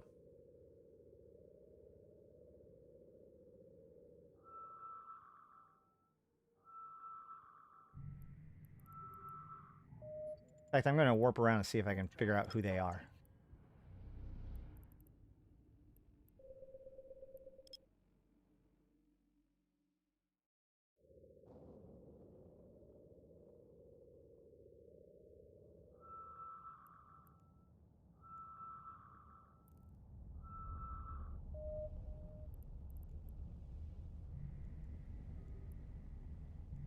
Nope.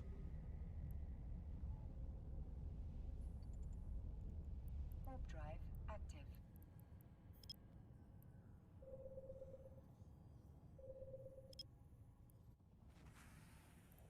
What? Wrong button.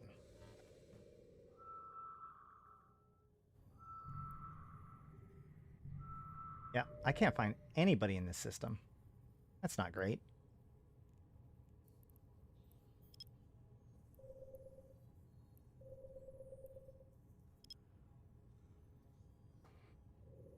I love imagining myself as a captain with a small crew like Clear Skies. Yeah. It is sometimes fun to be like, you take a sit back, you sip your coffee, and you're like, take us into warp. You know?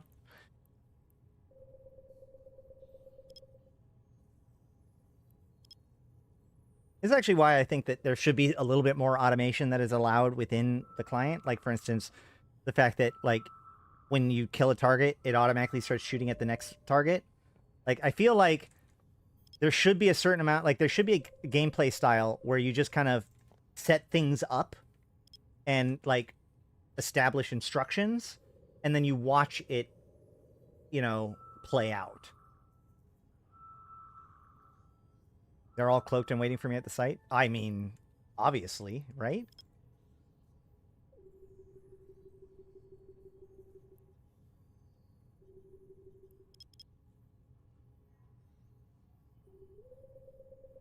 I had a saber try to catch me the other day. Did not want to stay close to me once my overheated rocket started going off. You mean just like body? No. But like, so in Echoes, like I said, when you kill a target, your weapon systems attempt to be used on the next target. So you have to actually lock them all up and put them in order. And obviously playing it actively is more beneficial. But if anything, I think that would actually even the playing field between bots and humans, if that makes sense. Like, and the thing is that I know from years of playing this game that there's a lot of people that want to act like a captain, like, you know, put out some basics, and even if it's not 100% efficient, they just kind of want to see it play out, you know? And I think that another big piece of this is that, like, this is why drones get such a bad rap, because drones are the only weapon system that does this. So to make it more fair, other weapon systems should do that too. Yeah, auto-target missiles is a good example. Yeah. Yeah, you can make your drones switch targets, exactly. But the whole point is that, like, what if you could just line it up, right? Like, there would be a reason, like, right now when you lock up multiple things, you can switch the order of the locked items. But that kind of doesn't matter all that much. If you could make it into, this is the order in which to shoot the stuff, that actually kind of seems a little bit more interesting to me.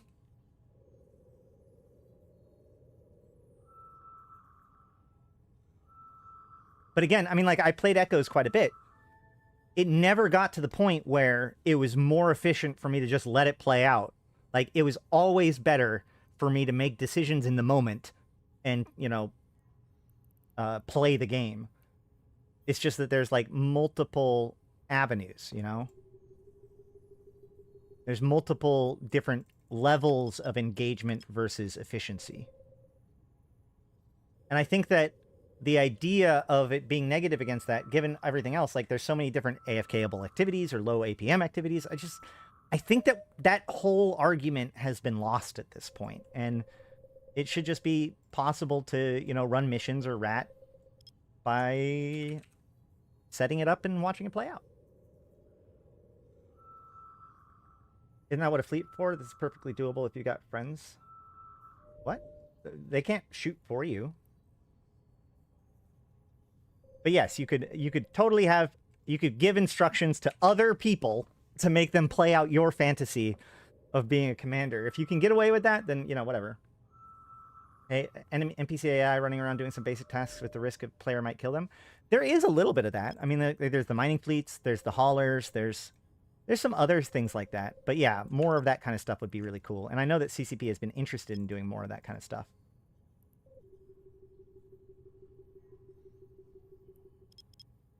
Those two guys have not been here.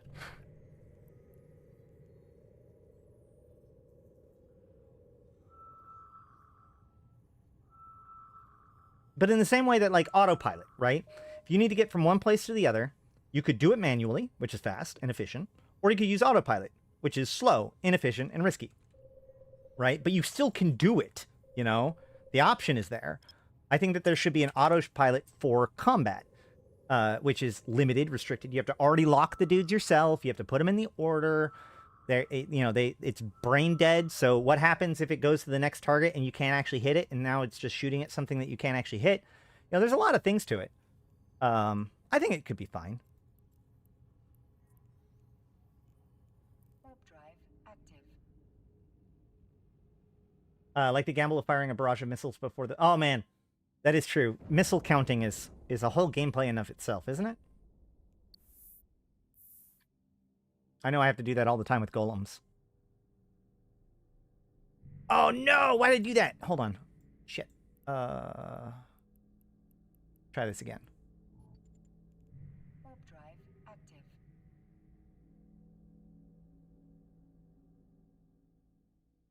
Oh, you want to be a mission agent? Yeah, but CCPs are, like, that's kind of the goal of what they're doing with these opportunities. They've said straight up that what they're kind of working towards is this idea of, like, player-made missions, right? Warp drive active. So I'm waiting until I see my distance at being less than 20,000 kilometers. And then I hit enter, just like that. And now my bookmark is 600 kilometers away. Warp drive. So I can just warp directly to it.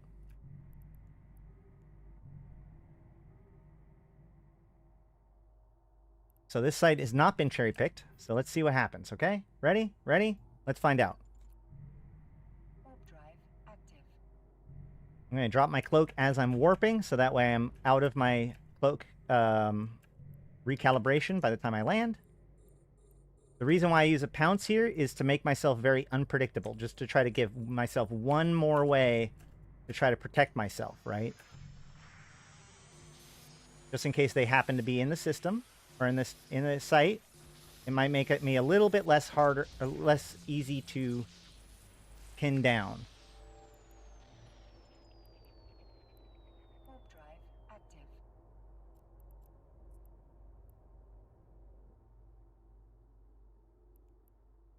That was not that much.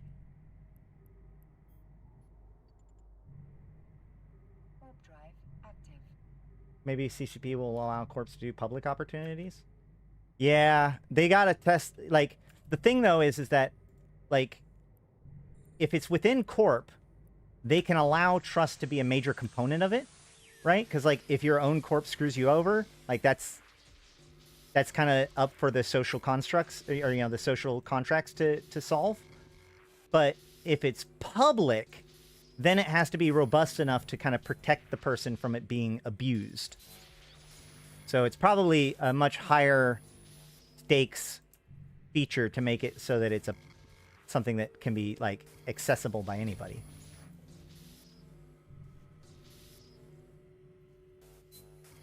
Oh my god.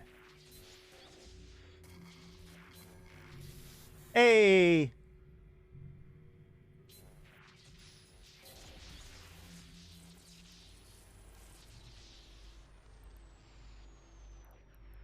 Uh-oh, not enough cargo space. Warp drive active.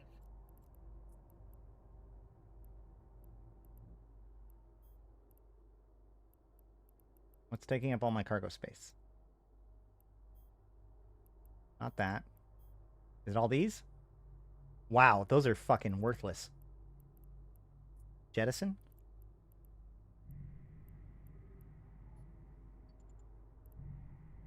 What type of data sites am I visiting? I'm doing the event data sites right now, so I'm doing a Crimson Harvest data site right now.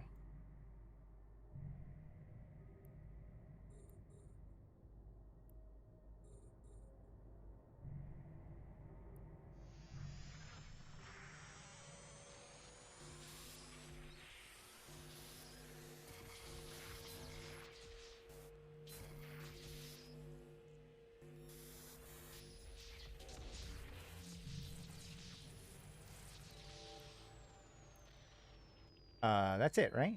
Yeah.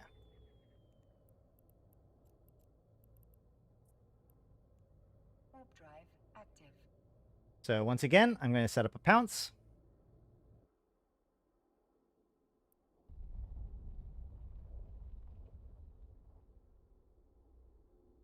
Bam. And it is 484 kilometers away. Warp drive active. Perfect. You were watching a lot. Hey, I saw your comment, Hawk Game Dev. I'm really happy that I could get you back into the game. Warp drive active. Tie off the activity tracker and ability implants. Look. I would consider the activity tracker a vestigial feature. It was half-assed when it was implemented, and it is clear that they are using other mechanisms going forward, right? The whole point of that system originally was to kind of, I guess, in a way, show off their new tracking systems. Like, it was just information that they could read now that they couldn't before. So I'm guessing that the reason why we have the new system is because they've improved it again and it's not compatible. And if that's true, then, I mean, you know, it is what it is. It is very odd to have the two. Warp drive active. If you have a small secure container with a password on it and you get killed, can the killer loot it? They should be able to loot it, but obviously they would need the password to open it. I can't remember if things become, like, openable after a period of time. Actually, so hauling missions are really good, but they're good for getting standings more than money. And the thing about hauling missions is that their strength comes in from how many you can be doing at the same time, right? You know, an individual hauling mission isn't worth very much, but it often doesn't take very much. Hey, that's good. Whereas a, you know, combat missions, you can obviously only be doing one at a time. So if you do like 5 hauling missions at once, you can trigger storyline agents way faster doing hauling missions. Hawk Game Dev, you know, and anybody else here, Invited is in fact hiring. If you want to get involved with the new content, the Invited is joining the Angel Cartel and the Deathless in their attempt to bring chaos to the war zone and forward the advancements of the Deathless's efforts in their exploration of Jovian technology.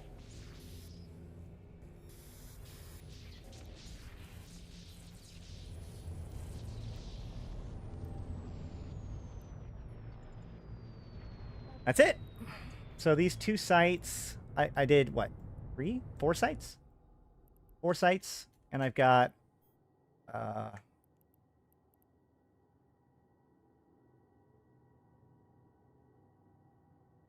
feel like I had something else here.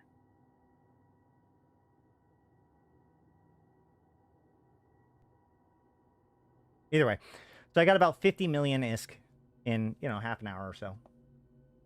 Danny's reminder? Uh-oh. For what? Oh, God. What? DM me.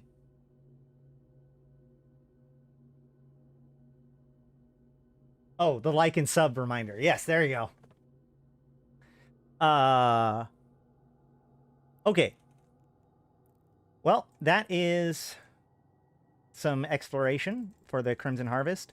A lot of people have been criticizing this Crimson Harvest for having nerfed loot, which is really bizarre. So I want to stress to people that the loot in the hacking sites got nerfed because the number of cans got increased. So the total amount of loot is actually the same as it was last year. And as I mentioned, I was getting insane amounts of war clone drops in the Tetramon side, even in high sec. You just got to be able to check every single can because, like, there'll just be some random frigate in the room and it'll have like 20 war clones in it, which is 20 million ISK. So, you know, that's how you get the most out of this Crimson Harvest. Don't necessarily... In fact, you could probably, honestly, if you weren't able to do it, if you just wanted to, you could probably go just hunt down Tetramon sites and find other people running them because a lot of people aren't actually looting their wrecks. So you could go in like a magnate or something like that after them and just start like picking through the wrecks. And if you see anything cool, you just steal it and go. Hi, kitty. Okay.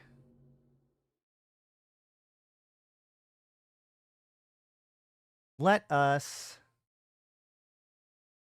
get ready for the Chronicle. Okay, so today, Punch is a good dude. Okay, so as I said yesterday, we did a Chronicle that was related to the Amar Empire and the Blood Raiders. It was kind of a fun thing. I hope you guys liked it. A lot of people did say good things about it, and people keep reminding me that they really like my readings of the Chronicles. So I figured that today would be a good opportunity to do another one. And, you know, a lot of the things I focus on in this game, or on my stream, is to teach you guys kind of the basics, right? Especially of the lore. You know, we go over these kind of what's going on over and over again from different angles. And so this Chronicle actually comes from the Eve source book, which was a book printed out in 2013. That was, at least I'm pretty sure it was. So this is kind of like the story of EVE Online, the game, but from the perspective of people in universe. This is a article that's written in universe, but as we'll see, there's names and dates and things that correspond to expansions, mechanics, and changes in EVE. So I might break out of the Chronicle reading a couple times to point those things out. And but without further ado, this is the conquest of New Eden. by Dr. Irie Soleus. When the age of the independent capsuleer pilot dawned around a decade ago, Concorde faced the largest challenge in its history: the crowd control of an elite post-human demographic. Upon the marriage of the capsule and the clone, the ULI convention was updated to reflect the era of the capsuleer. With the inclusion of Concorde Capsuleer Pilot Act, this enabled the official employ of capsuleer pilots by the empires and clarified their political status as independent entities in order to prepare for the coming eventuality that the capsule would become a tool for both the various sovereign nations in the cluster and the independently wealthy. This initial draft of the Concorde Capsuleer Pilot Act mandated the conditions and restrictions under which a capsuleer could form and maintain a corporation, as well as the conditions under which two independently formed corporations could engage in formally declared hostilities. By the end of YC125, 2003, this legislation was expanded by the Secure Commerce Commission to contain documentation mandating capsuleer control of various stations formerly under the control of Empire-loyal corporations. This was known as the Secure Commerce Commission Outer Territories Act, which came into effect December 18th, YC105. From this point forward, the capsuleers gained official recognition in the eyes of Concorde, and with this newfound freedom, capsuleers flooded from what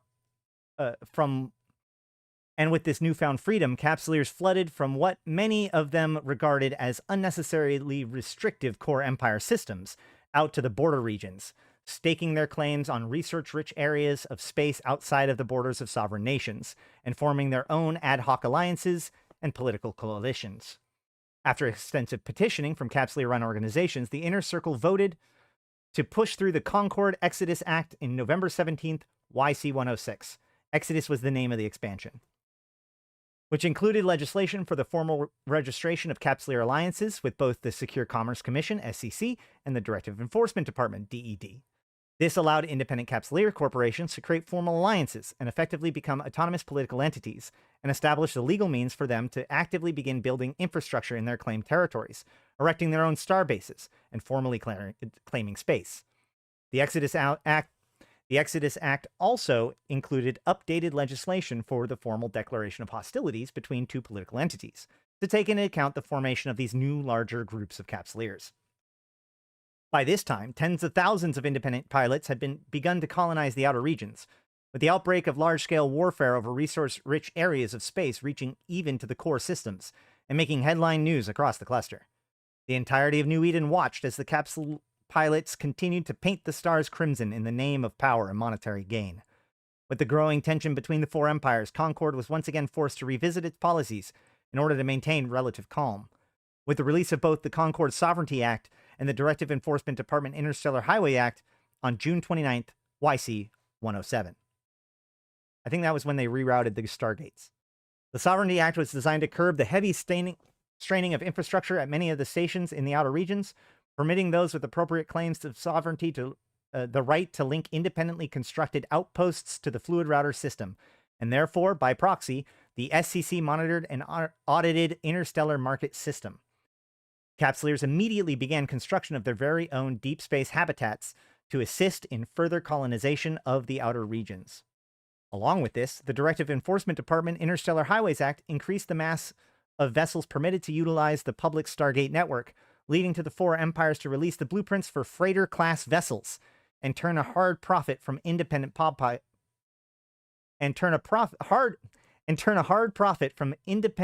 pilots. Up until that point, the vessels had only been utilized for station-to-station resupply by sovereign nations. The Interstellar Highways Act also realigned a number of Stargates across the cluster to create more defined highways and trade routes between the four core empires, and created further links to the border regions to assist with colonization and the movement of supplies. This is when ULI got routed around, and it shifted from ULI being the center of commerce in EVE Online to JITA. On top of these two acts, the DED at the same time released further documentation in the form of the Sinosaural Licensing Guidelines, making it possible for public construction of Dreadnought-class capital ships by independent shipyards outside of the control of the various sovereign navies. Fleets of these vessels immediately began to be sighted in the outer regions, waging immense battles, the likes of which the cluster had never seen before. A further 3 acts were introduced on December 14th, YC107, which included the Inner Circle Infomorph Registration and Control Act, mandated the specific use of jump cloning technology for independent capsuleers, and allowing for rapid battlefield deployments. The DED Spatial Destabilization Control Act, designed to regulate the operations of new Titan-class vessels and their jump portal generation systems, and the Concord Supercapital Deployment Mandate, denying Capsuleers the right to operate Supercapital-class vessels within the patrolled space of any existing sovereign empire. In addition to these new pieces of legislation, the Sinosaural licensing guidelines were also revisited in the wake of the Serpentis Corporation's theft of the Solitaire-class Titan FNS Molyneux in May YC107, to ensure that all legislation regarding the deployment of Supercapital-class vessels were in line with one another. Finally, on the same day, the SEC released the Non-Sovereign Starbase Charter, permitting independent entities under specific non-sovereignty claiming conditions laid out in the ULI Convention to erect control towers within the borders of empire systems, within the borders of sovereign empires, in order to assist with their industrial efforts. Within weeks, hundreds of corporations with the appropriate positive standings towards its respective sovereign states had erect structures paying billions in revenue into the coffers of the empires in exchange for their own industrial staging platforms. Between December YC107 and June YC109, legislation regarding the outer regions barely changed. During this time, all-out warfare between independent capsuleer organizations was the sole shaping force of the political landscape in null security space. It was not until June 19th YC109 that a revision to the Concord Sovereignty Act was issued to break a number of stalemates between various nullsec political entities, creating officially recognized tiers of sovereignty to solve territorial disputes and ease tensions in the outer regions. While tensions remained at a boiling point, the situation was manageable for almost a year, until the events of June 10th YC110, which shocked the entire cluster into action. Remember, June 10th YC110, that's 2008. With Concord's headquarters disabled for several hours, the Caldari state launched a full-scale invasion of the Gallente Federation's home system of Luminaire, in consort with the Mimitar Elder Fleet, which simultaneously engaged in a frontal assault against the Amarian Imperial Throne Worlds. Several hours of bloody fighting and the deaths of hundreds of millions led to the introduction of the Concord Emergency Militia War Powers Act, which brought tens of thousands of Capsuleers, including fleets from some of the largest nullsec political blocs in existence, back to sovereign space to reap the rewards of fighting as part of the sovereign militia for contracted rewards. For a further year, the conflict in nullsec ebbed and flowed under the existing legislation, with the Militia War Powers Act providing a sizable fortune for most nullsec outfits to keep the gears of their own wars turning. However, an unprecedented natural occurrence was to change the landscape of New Eden permanently. On March YC111, a large proportion of the inner realms of the federal system of Salian was obliterated. For reasons still being speculated upon by scientists, a series of natural wormholes tore open New Eden, creating an unstable gateway to a distant area of uncharted space over which Concord Assembly had no control. The result was the immediate issuance of the Directive Enforcement Department's Uncharted Space Response Waiver, which expressly absolved Concord Assembly of any responsibility for the protection of those who choose to venture forth into the newly discovered space. And venture forth Capsuleers did, pouring through these newly formed gateways en masse, in search of further territory and riches. Once again, the cycle began anew as this new space, commonly referred to as W space, became the most hotly contested, resource-rich real estate in the cluster. Warfare was intensified further in May of YC112 when Concord allowed the Secure Commerce Commission to push through further legislation to govern resource harvesting, passing into law the SEC Independent Planetary Management Act in order to ensure proper governance over planetary installations and the correct treatment of planetary environments during resource harvesting operations. Introduction of PI. It was believed that this legislation would also allow for faster, cheaper, and more prolific production of most goods, while allowing the SEC to oversee the processes and enabling local administrations of the core empires to retain sovereignty over any planet used as an industrial base. Regarded by many Capsuleers as a defining turning point in the history of Concord, the introduction of the Directive Enforcement Department's Retribution Act of December 4th YC114 prompted some of the most intense warfare ever seen in New Eden. A mass simplification of the rules of engagement in Concord's response protocol, along with the legalization of clone mercenary technologies under the DED Mercenary Infomorph Act in early YC115, has seen conflict ignite across the cluster, as hundreds of thousands of Capsuleers and clone mercenaries fight for control of the most valuable resources in New Eden. That's 514. The legal analysts have called the Retribution Act... Well, actually, no, sorry. Retribution was the expansion. It was a big change in the balance of the game. It's why, like, for instance, Tech 1 Logi ships are a thing. It's like Tyricide came to ships then. The Tristan is good now because of this change, right? That was the Retribution. But it also came at about the same... That was with Dust 514.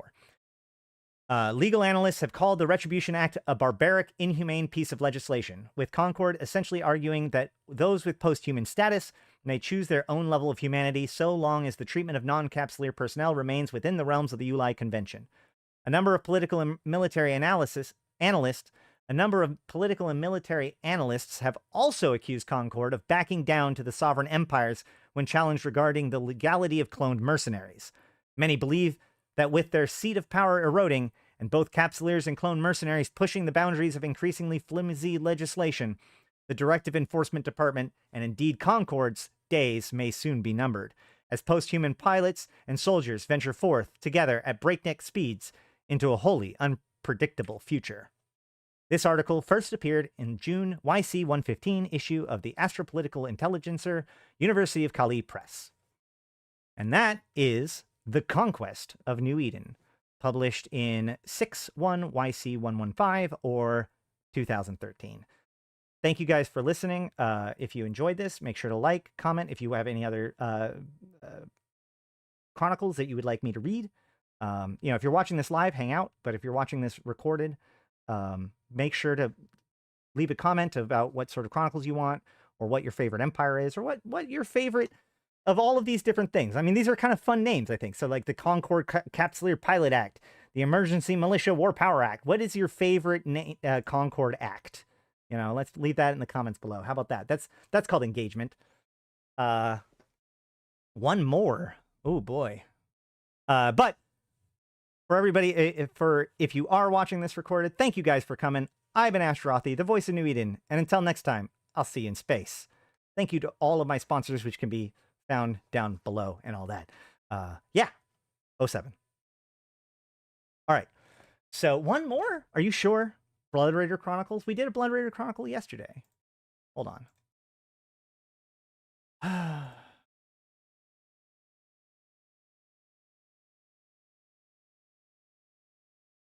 Let's see. We can do These Friendly Skies. No, that's longer.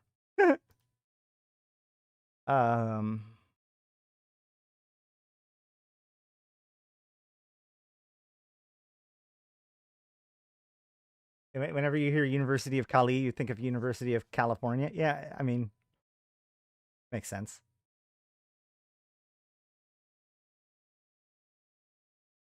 What about this one? How long is this? Did we already do this one? I think I already did this one, didn't I?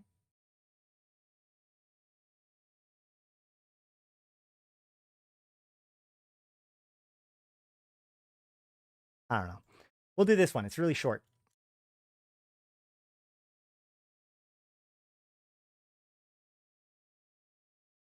Or, nah, hold on. I gotta find one that's like good choice.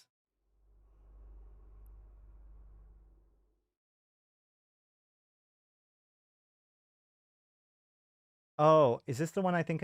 Hold on. Oh God, this one's long too. Oh, here's one I've been meaning to do. Oh my God. Sometimes the fear. You know what? What I'm going to do is I'm actually going to just highlight another YouTube channel. Shh. So if you go to the Eve Reader Show, there's this guy named Zendane. Now, he has this website, evereader.org, but it's down right now. I don't know actually what's going on with that.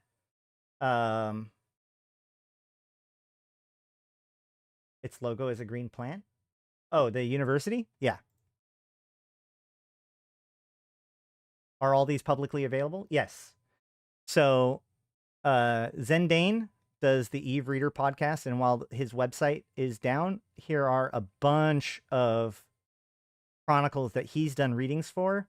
and I think he's better than I am. So, what I will do, let's do this. Let's pick one. I've already talked to him before about showing off his stuff, so I can, and we'll link it. Let's find one. Is there one that seems particularly good for this? There's the Jovian Wetgrave, which is always a good one. But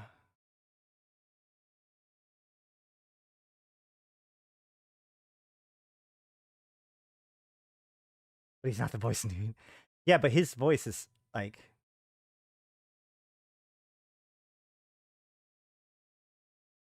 The Kumok? Old Man Star? The Magnificent Nestor? What is that?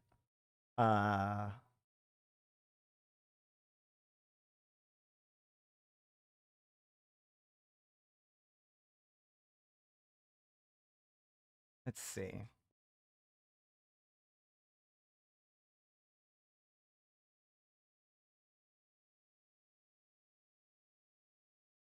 Let's go with the Speaker of Truth. It's a 20-minute long video.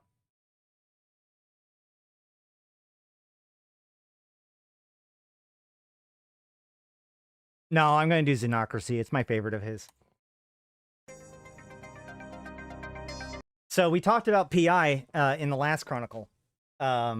This chronicle is actually about PI. So just remember, when you're hearing this story, which I know some of you have already heard it before, but it's so good.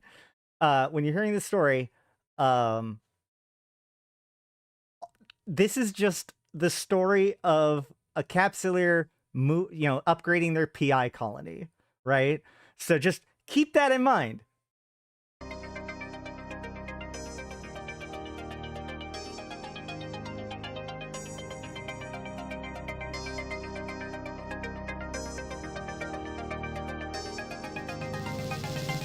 Hello everyone, and welcome to the Eve Reader podcast.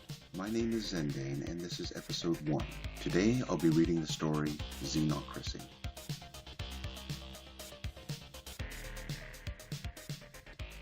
You know what? No.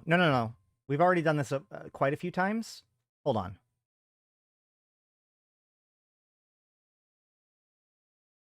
Let me check how long this one is. Golly. Do we want to hang out for another hour? We can do Inheritance, which I consider to be the most important chronicle in Eve history, or we can do the one we were doing, which is the Xenocracy. Do we want Xenocracy or do we want Inheritance? Are we willing to sit down for 50 minutes? It's really good job. They did a really good job with this one. Inheritance, okay. Danny, were you part of this? Were you part of the Inheritance reading? I know a lot of people were part of it. I know Random McNally was. How to DM in YouTube? You do it in Discord.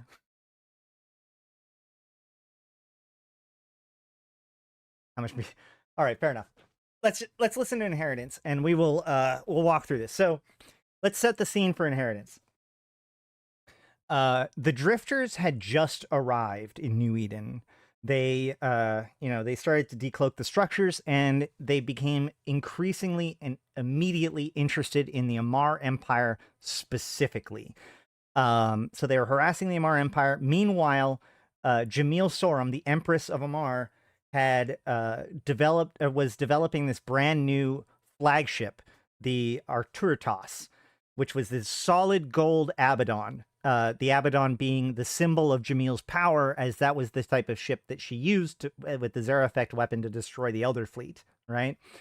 So there's several ceremonies where they're going through this whole process, and it was during the it was like the naming ceremony or like the champagne ceremony, the christening ceremony, that Jamil was, out talking and stuff, and in comes Matashi Reich, the head of the SOCT, in a Gnosis, and he scans Jamil with what looks like an Entosis link or something of that sort, the same kind of scan that the drifters do. And of course, the military entourage around Jamil freak out about this and declare that everyone there needs to kill, destroy the ship. He goes suspect. We all blow up Matashi Reich and pod him. That is the moment that Inheritance starts at, was right as he's getting podded. Now, we don't get Inheritance for another year or two after that event happens. And so this goes back in time and kind of explains what was happening during like the Caroline Star event and all this other stuff. It's also worth noting that the very next time that Jamil was seen, when she went to the actual launching ceremony of the Turtos, it was never actually launched, because as she was first introducing it, she said that all shall bear witness to the might and glory of Amar Empire as we. And as she spoke those words, 100 drifters came out of warp, targeted her, popped her avatar, popped her pod, and warped off. And that was the end of Jamil. Why exactly they assassinated her? There's a few theories. It could be that they were trying to free the other inside of her. It could be that they were covering up the other inside of her. It could just be that there's a war going on and like that other is different than the other. We do not know why Jamil was targeted 100%. We just know that she was, and she was taken out. All that said, here's Inheritance.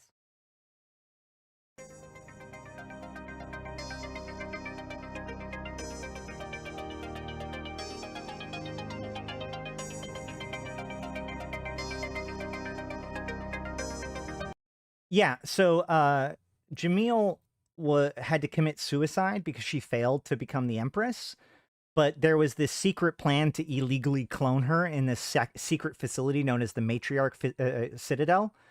And the other, which is this rogue artificial intelligence from inside of the sleeper construct, detected this transmission of consciousness and hitched a ride and basically hijacked the machine that was reconstructing the Empress and stitched itself into her brain. And so from that point on, the other was inside of Jamil's brain the entire time that she was the Empress.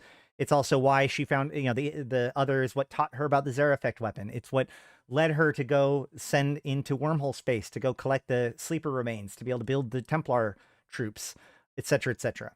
The other is an incredibly dangerous thing. It's probably the other is the big bad and the big bad guy of all of New Eden.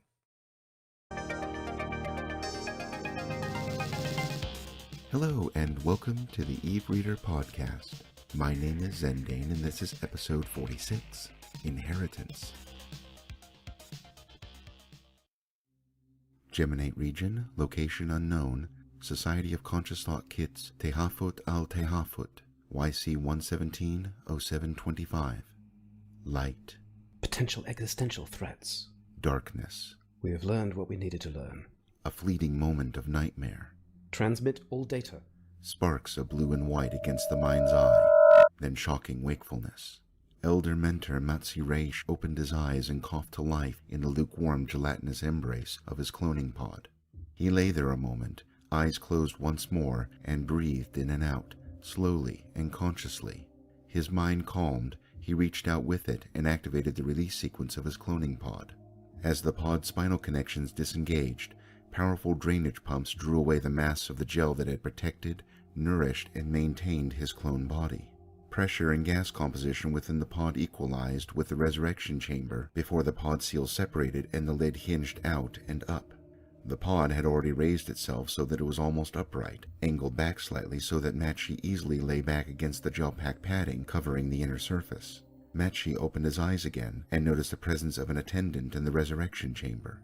This was normal. The cloning pod's activation signal would have called a member of the kits to the chamber to assist the reborn Society of Conscious Thought fellow being decanted into a new clone. The figure waiting in the dimness of the chamber came forward and helped Raish from the pod into a loose robe and over to a nearby couch. Raish sat for a moment, breathed in and out, then looked up at his helper, about to thank him, before he saw who was bending solicitously over him and had to catch his breath anew. It was none other than Veniel, one of the few remaining Jove members of the Society of Conscious Thought, and perhaps the Veniel, yeah. So who is this guy?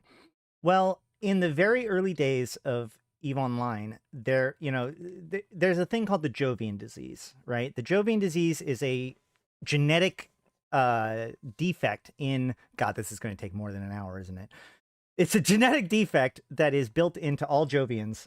And in the very early days of EVE, one of the Jovians, a military commander, went mad, and another Jovian had to get the help of Capsuleers to stop him. That other Jovian was venial, and the Jovian that they refer to in a little bit was the guy who went mad. The only one who remained active. Archon, why are you here? Raish struggled to rise, his words coming out in a rush. How may I assist you? Are you here to advise us? He had not spoken to his old teacher for years, let alone seen him in person, and his By this sudden point, the appearance Jovians have here been gone. At this moment was deeply shocking. Veniel smiled and gently pressed Raish back into his seat, holding him there for a moment before sitting next to him on the couch. Archon no more, my friend. Simply Veniel, as I have always been. Archon no more? I do not understand. Raish's recent memories caught up with him, and he struggled once more to speak, his thoughts tumbling out. I must tell you, the Empress, there is a great threat. Yes, I am aware of the problem with the Amar Empress. To some extent, that is why I am here. But there are even larger issues to consider. Problem? My scans of her vessel systems indicated the presence of a non-standard infomorph signature associated with her own neural interface connections. That would be questionable in itself, but our scans were able to resolve two distinct signatures, distinct but intermingled. This indicates informational intrusion and parasitism at the personality level. Veniel held up his hand and smiled again, a very deliberate gesture for a Jovian, but one that seemed to come easily to him. Yes, the Empress is compromised. This is becoming increasingly evident. Those with the means to make the necessary observations of her behavior are likely to suspect something is amiss. You yourself were driven to risk open action on the basis of the information available to you. Raish grimaced. Yes, our network within the Imperial Court has been gathering data on the Empress ever since her coronation. Recently, her behavioral patterns showed increasing signs of change. In particular, there were psycholinguistic anomalies that could not readily be accounted for by mundane causation, such as disease or psychological syndromes. Moreover, the synchronicity of these changes and anomalies with the emergence of the Second Empire survivors from Anoikas was striking and clear. Yeah. So that is Veniel referring to the Drifters as the Second Empire drove from Anoikas, which is wormhole space. Yes, Archon. Therefore, I took the risk, as did the adepts that volunteered to crew my ship. Tell me, do you know if any were captured? They all passed peacefully. I am sure all were well aware of what awaited them if they were captured alive. After all, they have only lost a little time, is that not so? Yes, Archon, all synchronized before we left on the mission. There we are then, and, please, I am just Veniel now. Many titles I have had. Archon, Polemarchos, Prophet, Renegade, Demon. Now I have none. This is the way of things. What we are is not a constant. We are what we do, and what we do changes according to the times. For you too, this has happened, and will happen again. Raish nodded in understanding, and thought a moment before continuing. It is sure that the Empress has been compromised by a sapient infomorph, likely artificial in nature. This calls for action to be taken. What action would you take? We should analyze the data further, but the artificial sapient is almost certainly a high-level entity capable of multiple simultaneous intrusions. However, even a first glance at the scanning data indicated a very high level of intermingling, more perhaps than would be necessary. For some reason, it is there, and the personalities must be bleeding into one another. She struggles, but subtly. You mean that the entity has found it necessary to intermingle to this degree to control her? No, not at all. The need for it to do so would indicate a relatively unsophisticated brute level of entity, and this one is not that. Rather, she opposes it in the only way she can. She draws it in. It is an impressive act of will. I recall that the society tutors who attended on her noted her mental capabilities as very high indeed. Then the true Jamil Serum thinks along the same lines. This intermingling is a weakness. It indicates a high investment and commitment to the connection with her personality. It provides an opportunity that we should exploit. Speaking plainly, You are advocating the assassination of the Empress of Amar.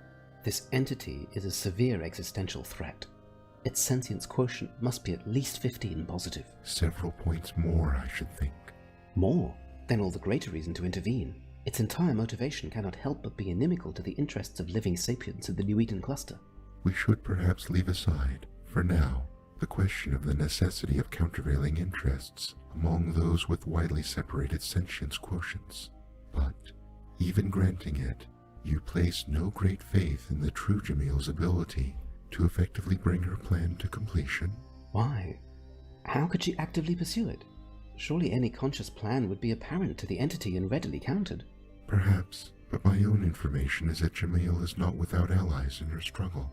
I would speculate that this particular entity likely has a weakness in comprehending certain modes of thought fully, and therefore the behavior and uses of language arising from such thought. To be explicit, it is probable that the entity views the religious mode of thought through the prism of power and politics alone. We might imagine that it sees this viewpoint mirrored in the Amar Empire and the Imperial Court, yet we can appreciate in a way that it may not, that even an Amar Empress can have a different sensibility. Thus arises an opportunity for subterfuge and, perhaps, collaboration. Raish sat silent for a long moment, appearing to reflect on the Jove's remarks. He nodded slowly. There were some aspects of the psycholinguistic analysis that might imply something of the sort, but we didn't consider the possibility you raised. Alas, we often see only what we are looking for. No. Vinio raised his hand slightly as Raish's face fell. Do not reproach yourself too harshly on that account. The myopia of the seeker who has in mind the shape of the truth before finding it is all too common failing. My people's history can offer much evidence of that, I assure you. Raish gathered his robe about himself and stood slowly. The society mentor walked back and forth a little before turning to look directly at the Jove again. You counsel patience, then, to allow events to play out further? Yes, certainly. While the threat is real, matters have not reached a true crisis point and are unlikely to do so for some time. The Second Empire survivors are clearly in a state of some confusion and exhibit an incoherence to their pattern that is suggestive of significant internal discord. This would not be particularly surprising when discussing the collective actions of formerly isolated Jove enclaves attempting to organize to common purpose in an unfamiliar environment. With the survivors, the situation is even worse. Their enclaves were virtual constructs that have been running for centuries. Inevitably, there was degradation in many instances, and much that took place in Anoikos over the centuries of the Stasis faction's presence there is a mystery. So the Jovians are divided into two different methods of thought. There's the modifiers and the statics. The modifiers believe that they should continue to adjust and modify themselves, and to seek more and more of a perfect form. Hey, thank you for that, Vrod. But the statics are about, things are preventing further mutation, preventing further degradation. And so one of the big factions of the statics was this what is now known as the sleepers, which were so static that they put themselves in suspended animation with a virtual reality construct, which is where the sleepers are now. Uncontrolled wormhole access to Anoikos, made possible by the YC125 quantum criticality event, led to an explosive spike in destruction of the survivors' enclave's virtuality. I wouldn't read too much into that. That choice to make the Jovian voices like that is an aesthetic choice that was made by Zendane, and it's just consistent with how he depicts Jovians in all the cases. And this was long before the Triglavians. Yeah, they'll even mention it in a few seconds that the sleepers are or were statics. The event led to an explosive spike in destruction of the survivors' enclave's virtuality infrastructure. We can only guess at the effects. Additionally, there are other factors to consider. Other factors, Belial? Yes, but we must discuss those while in transit. We have spent much time and talk here, and there is a long way to travel. Travel? Where are we going? Viniel's mouth quirked into his very deliberate smile once more. Home. UUA TAC 4 region, W477 TAC-P system, Stellar Anomaly Investigation, circa 250 BYC. Okay, hold on. Before we jump into that part, I want to show you guys real quick what we're talking about here, okay? So if we go into here, into the map, and we zoom all the way out, we can see in the galactic north, there is this region over here. This is UUA TAC F4, which is what they were just talking about. And in it is a system, W477 TAC P. This system, this star, is the star that exploded. If we look to the galactic northeast, it's going to be really far away because we're basically in the galactic south. But you can see that green circle over there. The closer you get, the bigger it gets. But that right there is Caroline's star, which was the star W477 TAC P prior to its explosion. So that's what this chronicle is all about, is about explaining what actually happened with Caroline's star.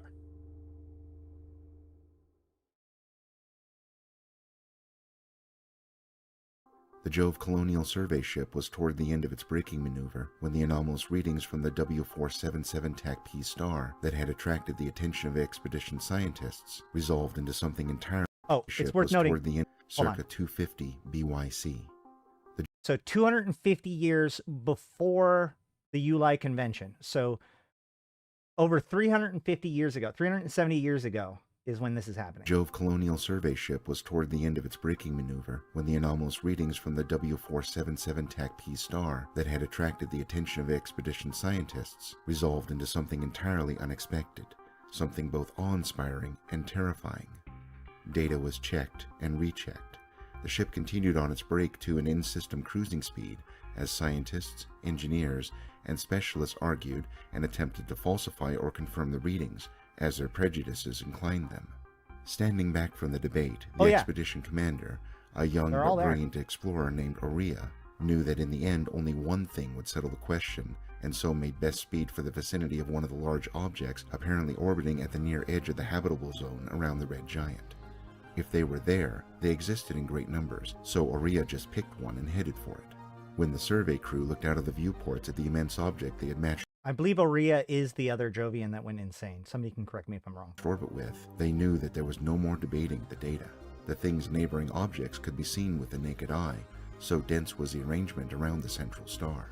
A density unthinkable, yet almost invisible. The vastness of space, even the relatively small volume of space in the immediate vicinity of a red giant, both hiding and highlighting the achievement of some unknown civilization.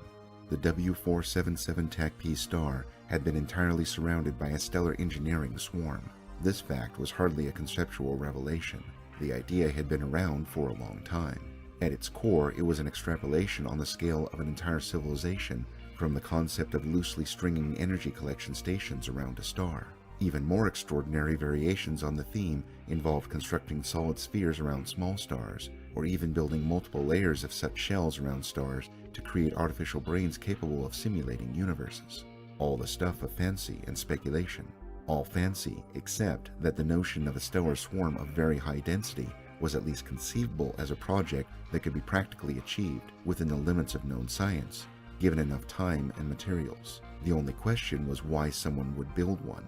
The initial examination of the first structure they'd encountered suggested it was a power collection and transformation facility. It was apparent that more of the structures were similar, but a significant subset were quite different. Oria took the ship to one of the radically different structures and they began to examine it. When they realized it was a wormhole gate, they had the beginnings of an answer to the question why. Geminate region, location unknown, Society of Conscious Thought Kits, Tehafut al-Tehafut, YC117 0725. So, just to make sure that everybody understood what they were just saying, that was saying that the Jovians, 350 years ago, the Jovians discovered around the star W477 TAC-P that some previous civilization that they don't know anything about had constructed a Dyson swarm around the star in order to collect and transmit power, and that some of it had been used to create wormholes. After Viniel had gone ahead to the docking bays, Matsi Raish had dressed hurriedly in comfortable, nondescript spacefarer's garb, assured that on the coming journey they would merely be passengers, an associate of the Jove's piloting the ship from its capsule. The atmosphere as he moved through the kits was electric. All were aware of their visitor, and he had already been stopped in the corridors and told twice of the Jove cruiser moored in the docks. Even so, nothing could quite prepare him for the eerie sight of the Jove ship hovering at rest in its bay here in the kits. As he gazed at the Jove cruiser, something tugged at Raish's memory, a connection he couldn't quite place. The broad strokes of the ship's design were familiar enough to him, but there were many small differences with the Jove vessels he encountered in the lines of this ship. Subtle indications of wear and a certain patina to its slightly iridescent skin, combined with the differences he'd noticed to convince him that this was a relatively old ship. A notion as to its identity began to creep into his mind. At that moment, Vinio approached him and noticed his intense regard of the ship. You recognize her then, Machi? Raish turned to the Jove, certainty flowing from Vinil's words into his mind. It's the Yoyo, isn't it? Yes, indeed. She's a... What is it? What is the Yoil, and why is it so important? Well, the Yoil, or Yule, is the ship in which shortly after the agreement that formed Concord and ended the war, I think a couple years later, they got together and developed on this ship, and they decided to, it was called the Yule Conference, I think it was. And that is where universal time was established. So, you know, YC, the YC is Yule Conference, which is, you know, this event on this ship. And that is like when you see Yule spelled weird in like the ship skins and all that sort of stuff, when they celebrate Yule at the end of every year, the winter event that's coming up, this is the Yule that they're talking about, is this ship. A reliable ship, storied and of long service. She is also very well equipped for many and varied duties. Serving as a venue for diplomatic conferences is the least of these. Yet that was perhaps her most important duty. No, I think not. Important, yes, but she's done much else besides, and after all is about to do even more. However, if it's the past you want to think on, I have some notes I have prepared for you. The Jove held out a datapad. These should help, and perhaps stir some questions and conversation on the journey. Now, though, our boarding is the only thing they wait for, so let us rectify that. Commonly, that Later, common after mistake. settling in his cabin, Raish took a moment to read through Vinil's notes, and it was not long before he was seeking the Jove out again. He found Vinil sitting in the forward gallery, watching space slide by as the ship warped towards some point far beyond the outer system. Uria found a stellar engineering swarm orbiting the W477 TAC-P star. Uria, the renegade. Vinil did not look up. Yes, Yeah, Aurea led the expedition that discovered the W477 TAC-P orbital lattice. Aurea, the finest commander I have ever known. Aurea, who was certainly a braver man than I am. Aurea, who was my friend and my brother. Vinil turned the force of his gaze on Raish, and the latter recoiled from the black pools that stared out at him from the Jove's disturbingly symmetrical face. Yes, Aurea, who fell to the curse of our people, as we all will. Aurea, who I know to have thought as I do, and who would have been sitting in my place had we exchanged accidents of birth and fate through some alchemy of time. Yes, Aurea, remember the whole man, not the shell reduced by disease to something other than he really was. UUA TAC F4 region, W477 TAC-P system. The gates of Anoikis, circa 200 BYC. So remember, these ancient records that they're doing, this is back to being 350 years ago. These are these records are what Matashi Raish is reading in the datapad that Vinil gave him. It had been the effort of decades to explore, analyze, and decipher the basic Actually, hold on. How much time has passed? TAC-P system. The gates of Anoikis, circa 200 BYC. So this is like 50 years later. It had been the effort of decades to explore, analyze, and decipher the basic workings of the W477 TAC-P star's orbital lattice. Much concerning its automation and operation remained in the realm of conjecture. A distributed intelligence of some kind seemed to be dedicated to maintaining the relative stellar orbits of the thousands upon thousands of structures. However, Efforts to communicate with the intelligent systems had not got beyond listening in on a flood of celestial positioning data, orbital dynamics calculations, and the delicately subtle instructions to the propulsion systems of each component in the lattice. There had been greater success in understanding the functioning of the wormhole gates. These were clearly designed to be operated, as it were, manually. Certainly, it was only possible to operate the gates with the assistance of formidably powerful and dedicated computer systems. Regardless, there was no artificial intelligence, or anything like it, in control of the gates or even connected in any way to their fundamental workings. The designers, whoever they were, had been scrupulous in keeping the intelligent systems that did exist throughout the lattice entirely firewalled off from the gate operating systems. The intent was quite clear. The gates were only to be opened by living, breathing human beings. That the builders had been human had been the first thing the Jove explorers were certain about. Logic dictated that the existence of intelligent alien species was a possibility. Equally, a logical analysis of the orbital lattice showed clearly that it had been built by human beings. Every detail of scale, every aspect of physical provision for living intelligent beings, and every trace of language, mathematical expression, and logical form betrayed a unified human perspective. Even with the awareness that the hands that created the lattice of gates were human, the Jove had proceeded with caution. Who but a human, whoever their clade may be, knows better the danger of other humans? For all their caution, inevitably the day came when the Jove explorers activated one of the wormhole gates and piloted a ship through to the unknown worlds beyond.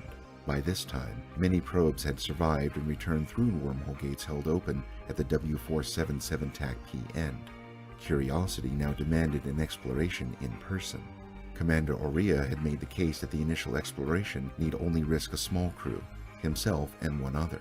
This was assented to by the now enlarged W477 TAC-P Expedition Council, and Oria selected a pilot engineer even younger than he as his partner. This young man's name was Veniel. That's how they got to know each Gemini other. region, location Or unknown. maybe they're friends. Jove cruiser, Yoel, YC117 0725. So basically what they're saying is that the Dyson swarm was created by humans. But there's a big clue here. And this is one of the foundational points of my theory, that the other was actually an artificial intelligence created by the Yanyong.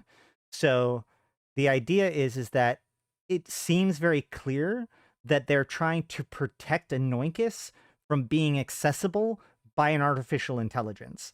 So if the Yanyong created an artificial intelligence weapon, then this could be a firewall against that. Clearly a firewall that failed, potentially, but still, like, that would explain it. It's very noteworthy that there's so much focus on the fact that it requires a physical human to operate the gates. Not a mistake, not an accident, I don't think. Raish stood back at the intensity of emotion radiating from Veniel. Archon, forgive me. I did not mean to. Peace now, Machi. And remember, I am just Veniel now. I know, you who have spent more time around Jove than most must find it strange to witness one of us wax so emotional. If you will forgive me, Veniel, among the Jove I have known, you have always seemed the most... Raish searched for a word. Human? Now, I jest with you a little. Yes, it's true. My long experience operating among the other peoples of the cluster have given me a wider perspective than many of my fellows, and certainly a greater range of ready expression than most. Yet it is a great error to think of us bloodless and cold. Let us leave aside my old comrade's final years. The important thing to know is that together we made discoveries that shook the Jovian Directorate to its core. Consider, Oria's expedition had happened upon the most extraordinary feat of stellar engineering we could imagine possible, and found that it had been achieved by some unknown group of human beings. What was our natural conclusion? Matshi Raish reflected on what he knew. You would assume the structure to have been built by one of the preceding Jove empires, most likely the first Jove empire. Correct. The first Jove empire was our best guess at first. There was evidence that made sense of this theory. The orbital lattice appeared to be approximately 6,000 years old, perhaps older still. That matched with the period of the First Empire and predated its fall by at least 2,000 years. Quite conceivably, the First Empire, with technology we have simply forgotten, could create a stellar-scale megastructure of this kind. But this ignored a problem. We have lost much concerning the First Empire, but we certainly know they were Jove, and what little survives indicates a civilization that was distinctly Jove in ways we would recognize. There was nothing of that kind to be found on any structure in W477 TAC-P we cared to examine. That bearing in mind that there was an absolute plethora of cultural material, language, modes of expression, and all manner of evidence as to the special aspects of the human culture that built the orbital lattice. No, the builders had not been Jove. Later we understood the builders were members of the civilization we now call the Talokan. Or better to say, the Talokan civilization built the orbital lattice as a part of their grand design. Their grand design? So when you go to a wormhole space now, people fight the sleepers, but the structures that you encounter is actually a mixture of sleeper structures, like the enclaves, those big discs, but also Talokan structures, in particular things like the static gates and the pole stars. So, the Talokan seem to have been the original occupiers of Anoikis, with the sleepers arriving later and occupying the territory when the Talokan were already gone. Ah, what a wondrous thing it is to realize the limits of our species are not yet within sight. Did we gasp at the sight of the orbital lattice around W477 TAC-P? Did our minds reel at the scope of it? How then did we recover from glimpsing the final dawning light that revealed their true achievement? But I am getting ahead of myself. Aurea and I went through a wormhole gate into a system in the Anoikis network that contained a Second Empire Stasis faction enclave.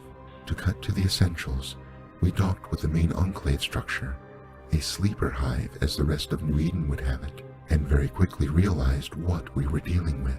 Far removed as the Second Empire survivors may be in history, we of the Directorate can recognize them as our own without much trouble. The Society mentor understood that he was being prompted. There was something unexpected, though. The stasis people had shifted their consciousness from their bodies to a virtual construct, but that wasn't it. The stasis faction had experimented with that, and you were familiar with the idea. No, there was something else. On careful exploration of the constructs you discovered, there were artificial intelligences in the virtualities, sapient entities that had emerged from the constructs over the centuries of runtime. Veniel smiled faintly and nodded.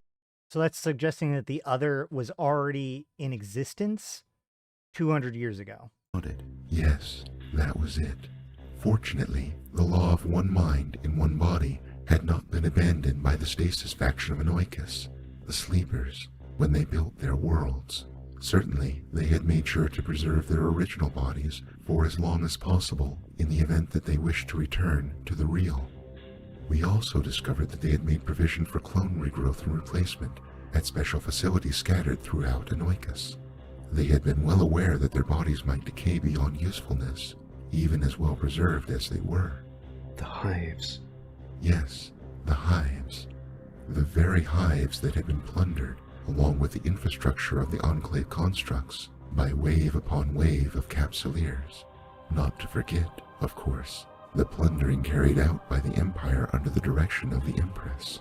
But that may have been under the influence of the entity that has commingled with her personality. May have been. I think we can dispense with may have been, and be certain that it was under the direction, not mere influence, of that entity. We can also be certain that we are dealing with a renegade artificial sapient Inheritance. that long ago threw off the restrictions of the law of one mind in one body. How? Why? Questions for another time. Questions that may well come to concern you most grievously. RoAch thought through recent events in light of this new understanding. It seemed very clear that the Sleepers were Jove in origin. We were unsure how long they'd been in Anoikis, but the theory that they're Second Empire survivors has been our best assessment for some while now. The puzzle was the Drifters and their sudden emergence. But if the constructs have produced freely emerging artificial sapients, then it answers some questions. To a point, certainly. Consider the timing, though. Why the large uptick of sleeper drone activity? Why did unfamiliar exploratory sleeper drones begin emerging from Anoikis to wander through New Eden? Why did those called the Drifters emerge also? Why did they begin their curious plundering of the Jovian Directorate's old observatories? What are they building, and why are they so hostile to the Amar Empire? So many questions. Veniel smiled at his former student once more, and, extraordinarily, winked.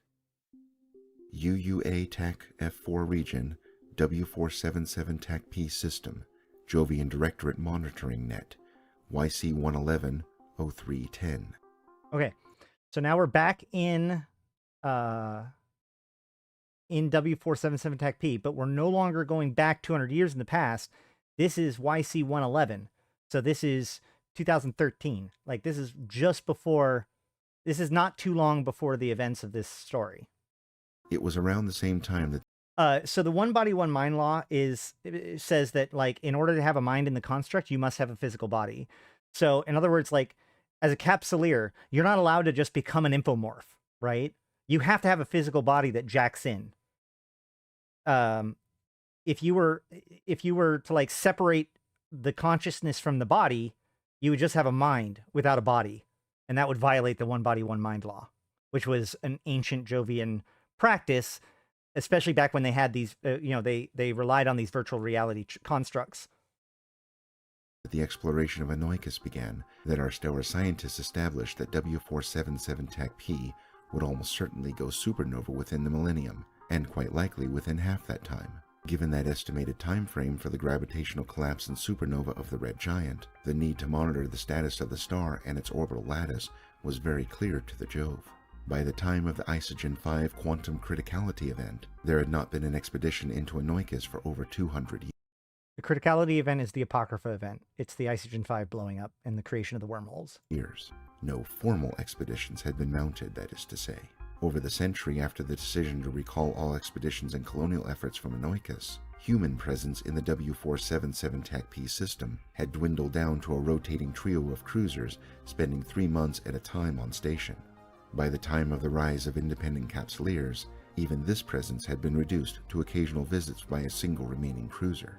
This did not by any means result in any lack of monitoring of the star and lattice. The W477 TAC P system had been well furnished with automatic and semi-intelligent monitors transmitting data back to the Jovian Directorate scientists. The simplest and most obvious measure had been the very first one adopted.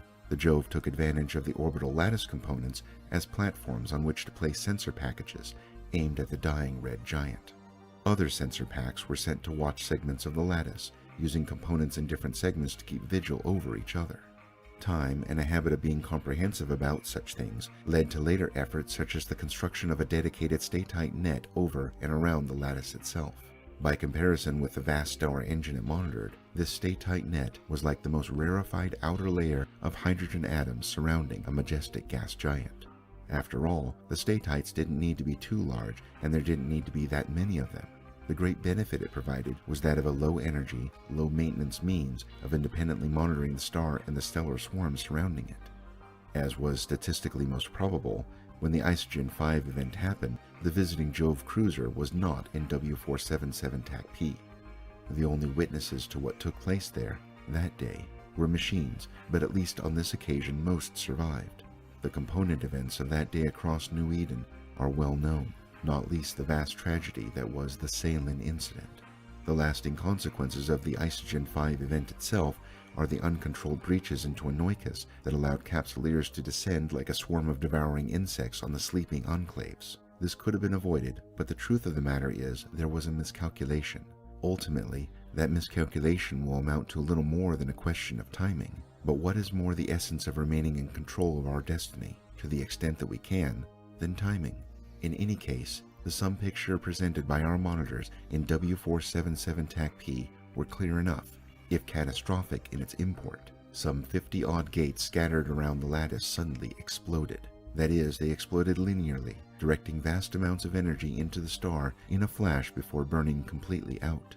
Another 27 gate structures and many more power facilities were totally destroyed in the next instant by an asymmetrical stellar mass ejection that simply punched a hole in the orbital lattice like a leviathan fish bursting through a fisherman's net.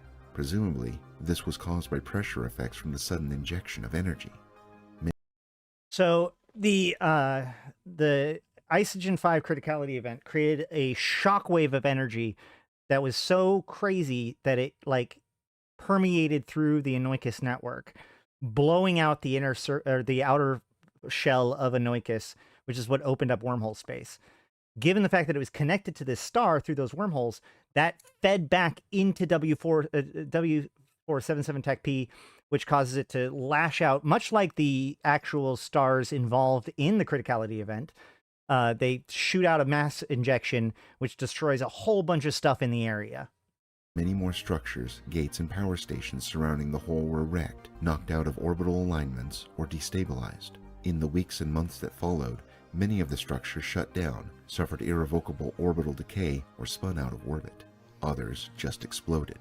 Eventually, the situation stabilized, but the lattice was gravely damaged, and the distributed intelligence was only just keeping positioning under control. Worse was the increased instability of the star itself. Certainly, by some stroke of fortune, the chain reaction that could so easily have carried on there and then had been avoided. But once again, this was just a postponement of the inevitable. Our estimates of the likely window for a gravitational collapse supernova were slashed. What would happen when a supernova hit the rest of the lattice could hardly be contemplated. The destruction had been vast, but more than 90% of the lattice was, if not all functioning, at least intact by some measure. This was still... It's important to note that the Jovians did not necessarily understand the criticality event at that time. From a Jovian perspective, the star just exploded, right? Like they probably caught on eventually, but like, yeah. So what they're saying is that this star, which they already knew was destabilized, has now become even more destabilized, making it so that it will go supernova sooner rather than later. Still a stellar-level power collection, conversion, and quantum transmission network that would, in the event, simply suck in as much energy as was directed at it and offload as much as it could through its buffering system before being overwhelmed. Geminate region, location unknown, Jove cruiser, Yoel, YC117, 0725. Matchi Raish had barely recovered from the shocking experience of Vanille winking at him before the Jove suddenly cocked his head to one side and appeared to listen to some inner voice. We are about to generate the wormhole to home base. There is no need for us to take any special precautions. This will be like any other wormhole transition or gate jump. Did you say we were about to generate a wormhole? Raish looked out the viewing gallery at the surrounding space. He hadn't noticed their drop out of warp, but now that they were still, he could see nothing resembling a gate.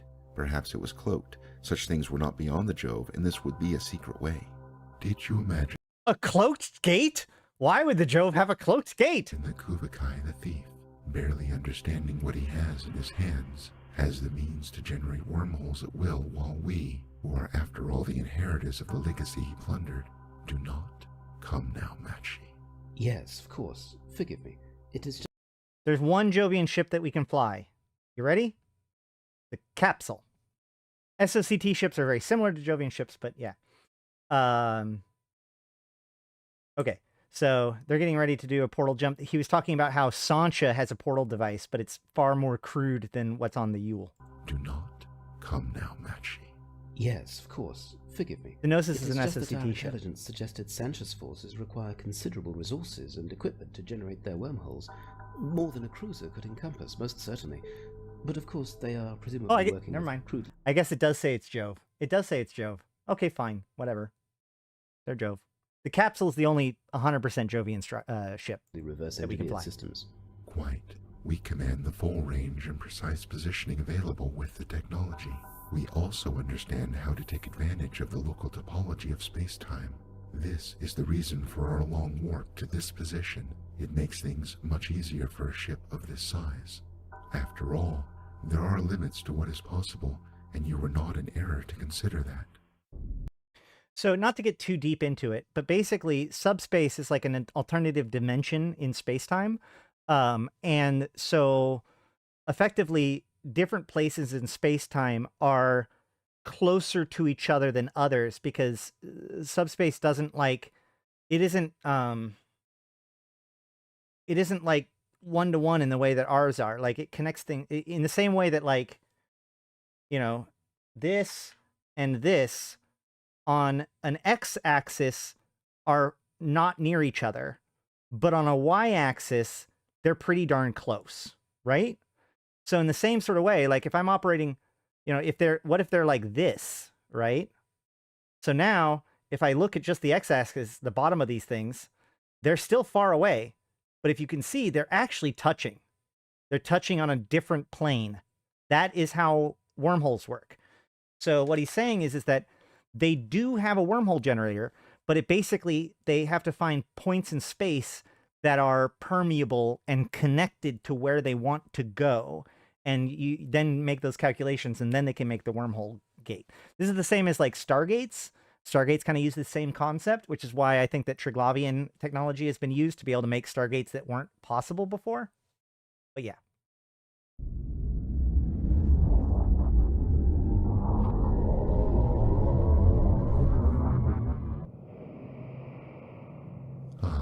The wormhole boundary is beginning to coalesce. Let's rest. We'll talk some more at home base. A821 TAC A region, TTAC-C 5A0 system, Planet 10, Moon 9, Jove Navy Logistics Support, YC116 1125. Our monitoring systems picked up the telltale signs of an imminent gravitational collapse in early September of YC116. In the 5 or so years since the Isogen 5 QCE, our numbers had fallen from 10,000 or so to perhaps 1,000, scattered across the Jove Empire. By the time the supernova happened, those of us that were going were long gone. Those of us who had chosen, for whatever reason, to stay in New Eden permanently had dispersed to their hidden destinations far away from the abandoned remains of the Third Empire. We very few who constituted the rearguard, the executors of our legacy, waited in our most carefully maintained, best shielded stations. One of us even elected to stay in a bunker below the surface of an outer planet, and we did not think the precaution extreme given the circumstances. That she had thought of it, in an age when the Jove civilization had existed entirely in space for centuries, speaks well of her flexibility of mind. Any sense that the Jovian Directorate still existed was as much an illusion for us as for the other races, who after all had long begun to believe us dead or, at the least, gone who knows where. So the rearguard waited, and we were very few indeed. Less than 100 remained loyal to the ideal of passing on what we could if the supernova and the inevitable quantum level events left anything intact. What we lacked in numbers, we made up for in purpose, and, joke as it may be, for once the Jove Empire lacked any serious factionalism. The data made it clear that the collapse would take place within months, and so it did. The Stargate networks being knocked out was startling enough, but probably shouldn't have come as too much of a surprise. Our core network link to the Colonial Network extended into the UUA TAC F4 region, and we'd left several Stargates in W477 TAC P itself. While not all connections were active at the time, the sympathetic links were in principle there for the appropriate energy to use as a channel. It burned out the whole net. No more Stargates. It is probably fortunate for the rest of New Eden that we didn't just deactivate, but rather entirely remove the old Stargates connecting the Jove Empire to the rest of the cluster. This seemed to have firewalled the non-Jovian network off from the worst of the effects. In fact, the Stargate network burning out was the most significant event in the Jove regions, aside from some damage to abandoned stations, enclave habitats, and the like. Our worst fears had barely materialized so far as this cluster is concerned. The story was rather different in Anoikos. A821 TAC A region, TTAC-C 5A0 system, Planet 10, Moon 9, Jove Navy Logistics Support, YC117 0726. A lot of the trig tech has been lost, and also, like, they've had to pare down. They have very limited resources. So, you know, the ships themselves are not necessarily that advanced, but their capabilities of stellar engineering and external to their own ships is a big piece to their technology. I'll be right back. The Jove cruiser Yoel emerged from the wormhole that had brought it from Geminate region to the TTAC-C 5A0 system within short warping distance of the Jove Navy Logistics Support Station, or as Vanille referred to it, home base. The Yoel warped to the station, docked, and went through all the usual procedures. Matshi Raish and Vanille disembarked and made their way through the quietly humming, mechanically noisy hangar that yet managed to convey the quietude of atmosphere that comes from the absence of living beings. As Raish followed through various corridors and passageways, he noticed signs of an almost organic decay in places. Once, he stopped to examine a particularly large patch on a corridor wall that looked as if acid had eaten through the substance of the paneling. Nanorot. Repair systems are losing cohesion and going rogue locally. It's far more advanced on the truly abandoned stations. Let's continue. Raish followed until they reached a relatively pristine area that opened out into a very pleasantly, if minimally appointed combination lounge and meeting room that overlooked the hangar bays.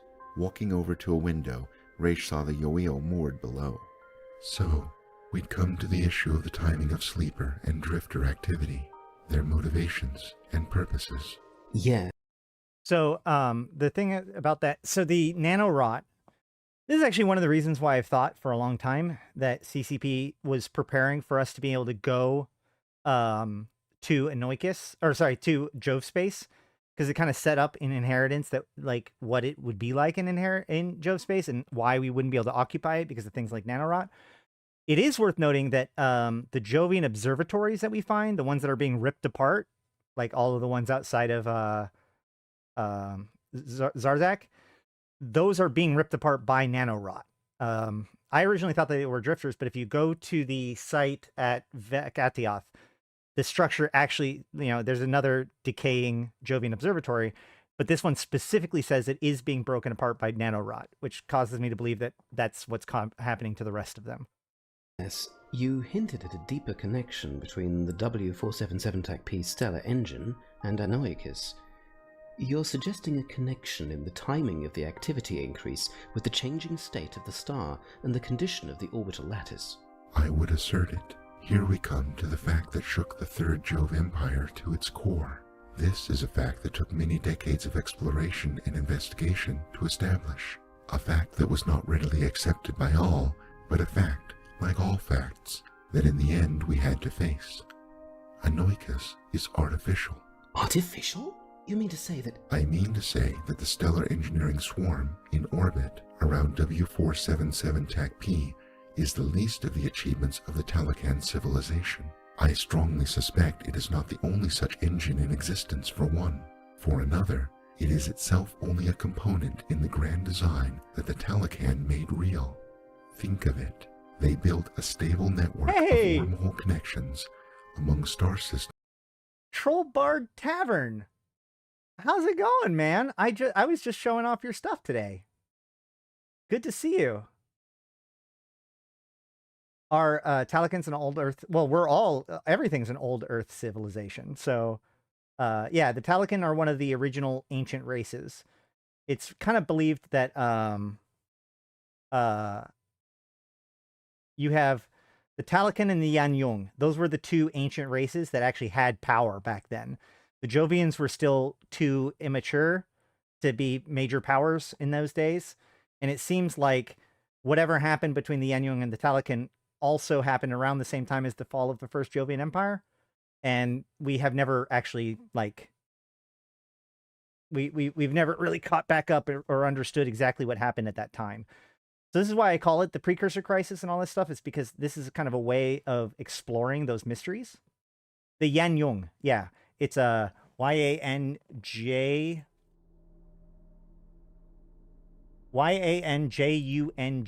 Yanyong. They are, well, you can find them in Echoes, but they are masters of gravitonic sciences, and they were known for they lived in Gallente space. They were the Gallente Ancient. Systems that would not ordinarily or readily support such connections with each other. A friend of mine just saw your video and it showed EVE Online, so he's like, okay, and he started listening to it, and then he mentioned my name, and so he brought it to me. That's how. It's good stuff though, man. I'm glad that you guys have fun. As I said in the comment, if you guys need anything, let me know. We got organizations, we've got tools, I've got answers, whatever you need, I'm willing to help you out. They altered the very fabric of space-time in the network Yes, Erlidis. systems. They altered resonance points and arranged matters so as to be able to move between the systems of the Anoikis network with the ease that you and I might move between rooms in a house. Okay, let's actually rewind a little bit and listen to that, because we got kind of distracted by that. But yeah, Erlidis, who's in chat, is the guy who brought it to my attention. They altered the very fabric of space-time in the network systems. They altered resonance points and arranged matters so as to be able to move between the systems of the Anoikis network with the ease that you and I might move between rooms in a house. So again, this goes back to what we were just talking about with the Yule, right? There are resonance points, which are points in which connections can be made. But what the Talican did was they used the power of a sun to warp space-time to such an extent that they were able to create resonance points as at will. That is the level of stellar engineering that they had. That is crazy. That's why Anoikis is all over the place and are kind of uncharted.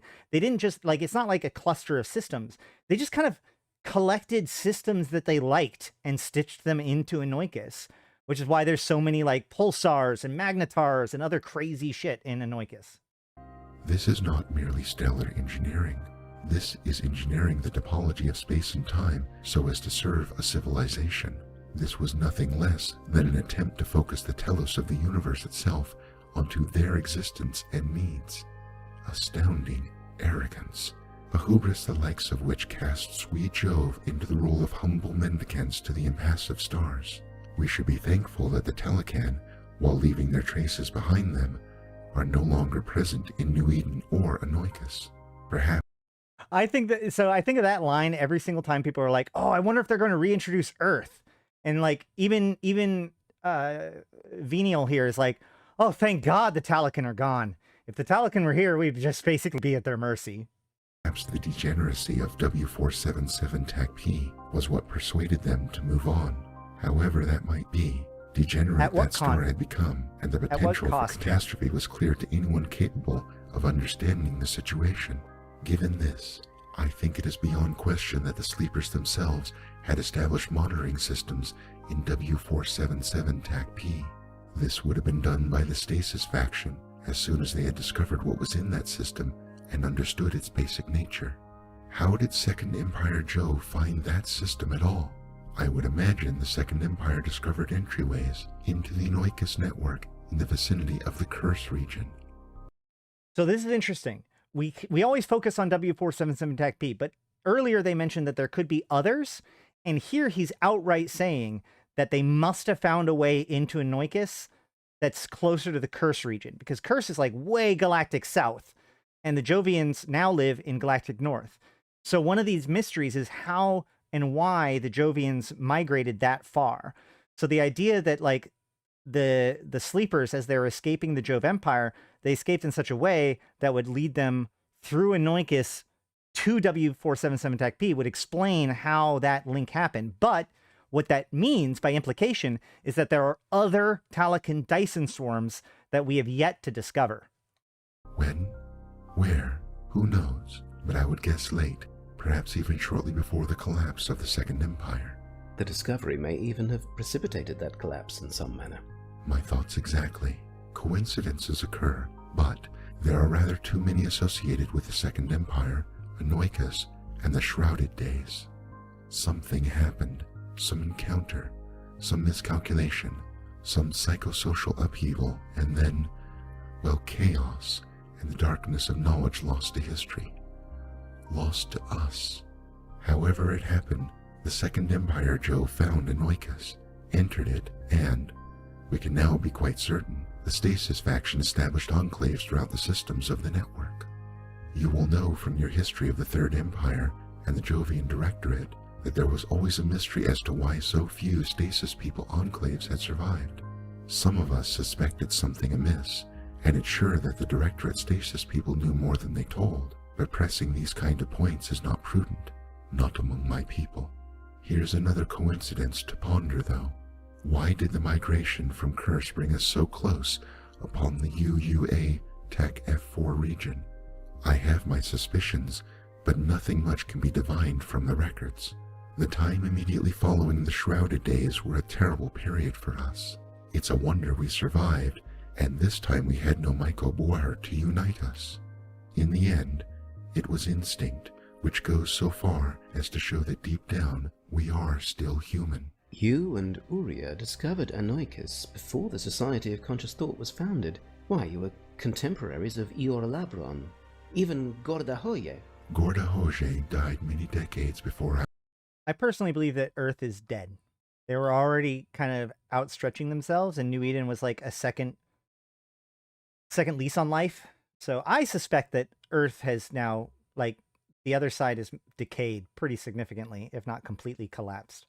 But we probably will never know. I was born. Eor Labron, though, oh yes, I knew him well. He was older than me, but still in the prime of his life when he founded the Society. Uria joined immediately. He saw in the Society the future of the Jove civilization. After much discussion, debate, and persuasion, I followed suit. Then followed the War of a Million Lies. The rise to hidden power and the suppression that followed. This is another one of those big statements in this chronicle. The War of a Million Lies, the ascension of power of the SOCT as a shadow government of the Third Jovian Empire. Why is this important? Well, during Sine Wave Alpha and Sine Wave Omega, specifically Sine Wave Omega, the assassin Zakuni, who is working with Anakori, when they try to kill, or when they try to drop a giant fucking thing on Concord City to destroy it, he sends a message to Zerdan Surkosh, I believe, who at the time, who is like one of the most powerful people in the Amar Empire. He's currently the head of the Amar militia. And the last line in it is, "You didn't think that the War of a Million Lies was over, did you?" So this idea of a War of a Million Lies is like, these are the two places that they've been dropped. Like, that's the two times that the name has been dropped by CCP. Don't think this is a coincidence. So yeah, this idea of like the War of a Million Lies being this shadow war of control that is going on to this day is kind of this, is a big piece of this precursor crisis. The fact that there's this conspiracy to keep quiet what's really going on because everyone involved knows how dangerous it would be if it was public. Yes, Uria was disillusioned by the fall of the Society from grace. He left and joined the Directorate's Navy. For all that I'd had to be convinced to join the Society in the first place, I stayed. I believe that the Society could still play a role in shaping the future into one where human species can continue to survive in the New Eden cluster. The Society has had many setbacks since the Empyrean Age began. Collectively, we had underestimated the difficulty of inculcating the long view of species survival in the minds of the Capsuleer class. There have been many unforeseen problems. Today, the Kitses are perhaps as divided as they ever have been. The Geminate chapter is barely holding things together. I sometimes regret that the price for diversity of thought is so often fragmentation and conflict, but unfortunately, this is something we can only accept and manage. However, this is a problem that you will be able to ease, for I am entrusting you the means to bring greater unity to the Society. More than Kind of that, profound, GSE. I am entrusting to you the legacy of my people. It will be difficult, be in no doubt. The Second Empire survivors are unpredictable as matters stand. A great amount of your work must be spent managing the problem they raise. Then also, the Capsuleers remain the great investment in the future that should be shepherded most carefully.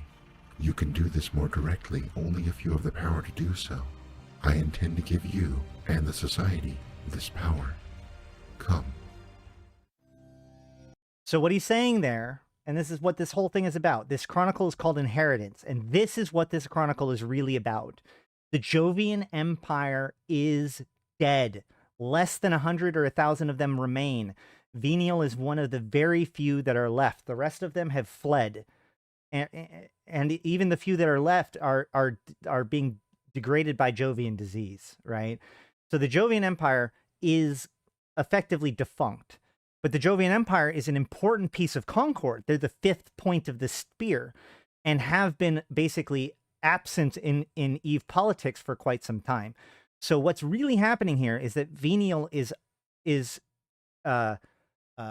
giving the inheritance of the Jovian Empire over to the SOCT, making the SOCT have the authority that the Third Empire Job had. Genesis region, Uli system, Uli 8, Inner Circle Tribunal, YC117, 1220. It is all very well for Karachi and Vesran to block, stall, and threaten those who question our response. They are DED officers and beholden to no other power. It is not the case for all of us. I must render an accounting to the Imperial Court and my colleagues in the military. I understand well the strategy of containment until we have more information, but the Empire is straining under the vast pressures that require release. We are considered totally ineffective, and worse, some believe Concord to be complicit in the crisis. The speaker was Captain Marshal Serdan Zerkosh, the Amar Empire's member of the Inner Circle, and for all he gestured vigorously during his remarks, the others seated around the circular meeting table showed no reaction other than vague boredom. I do have a video. Hold on a second.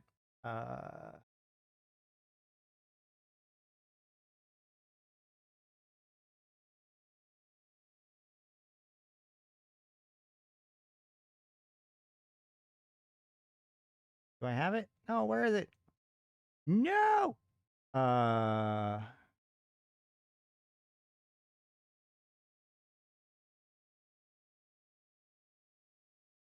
There we go.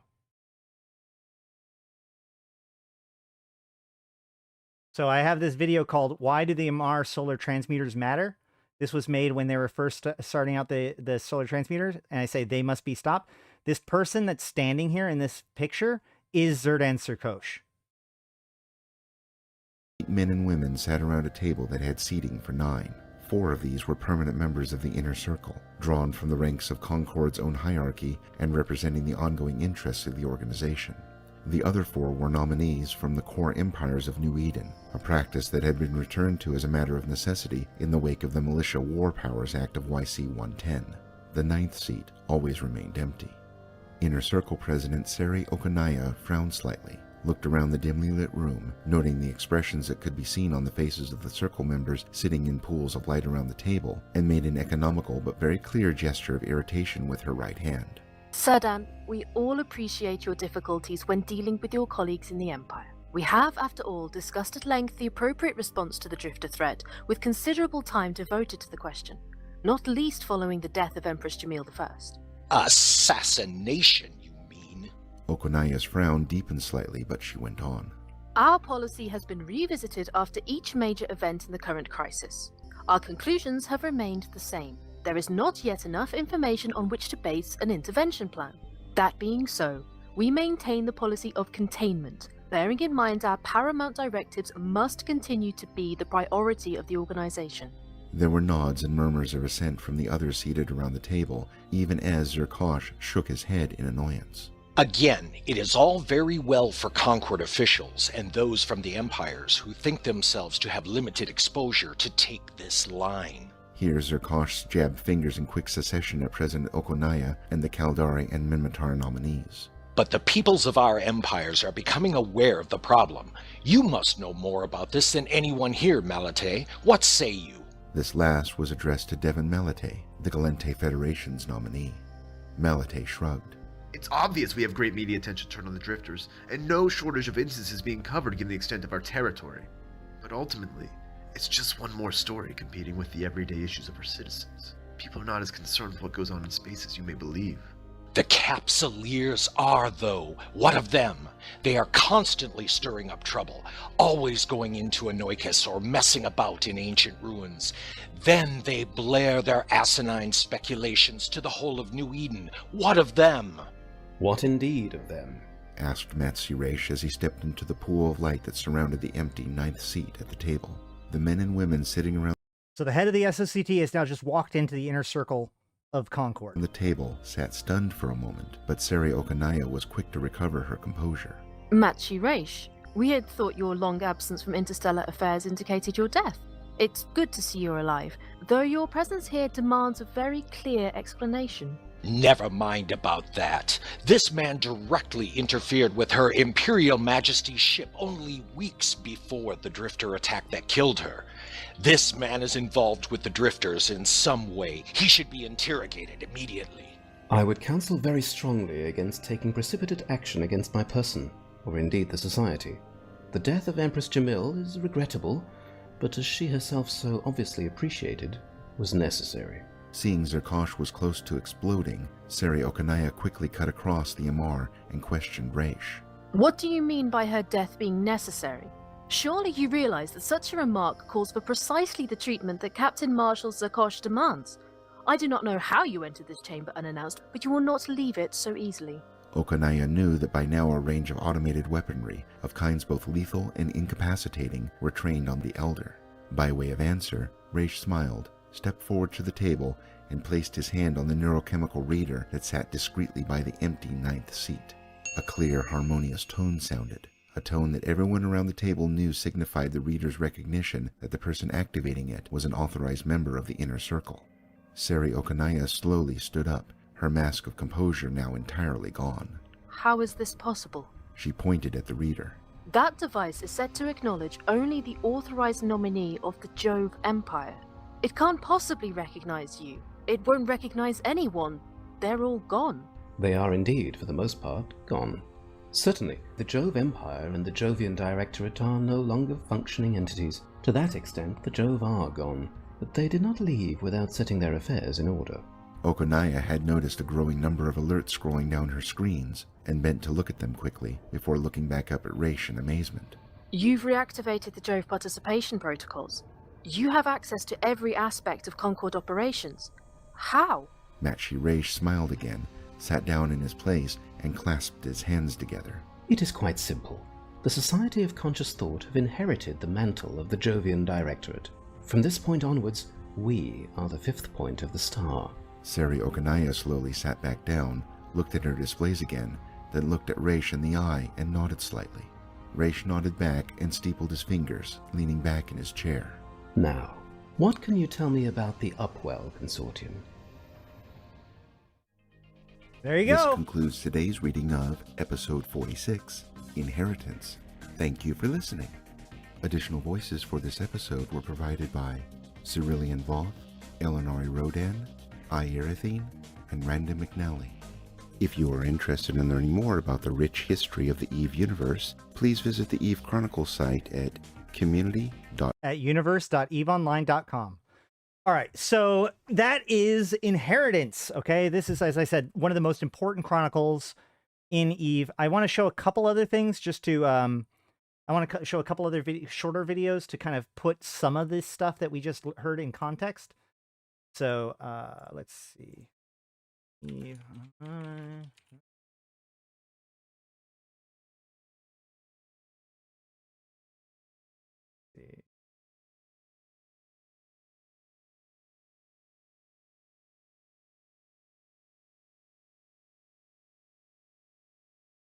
Apparently been convinced current events.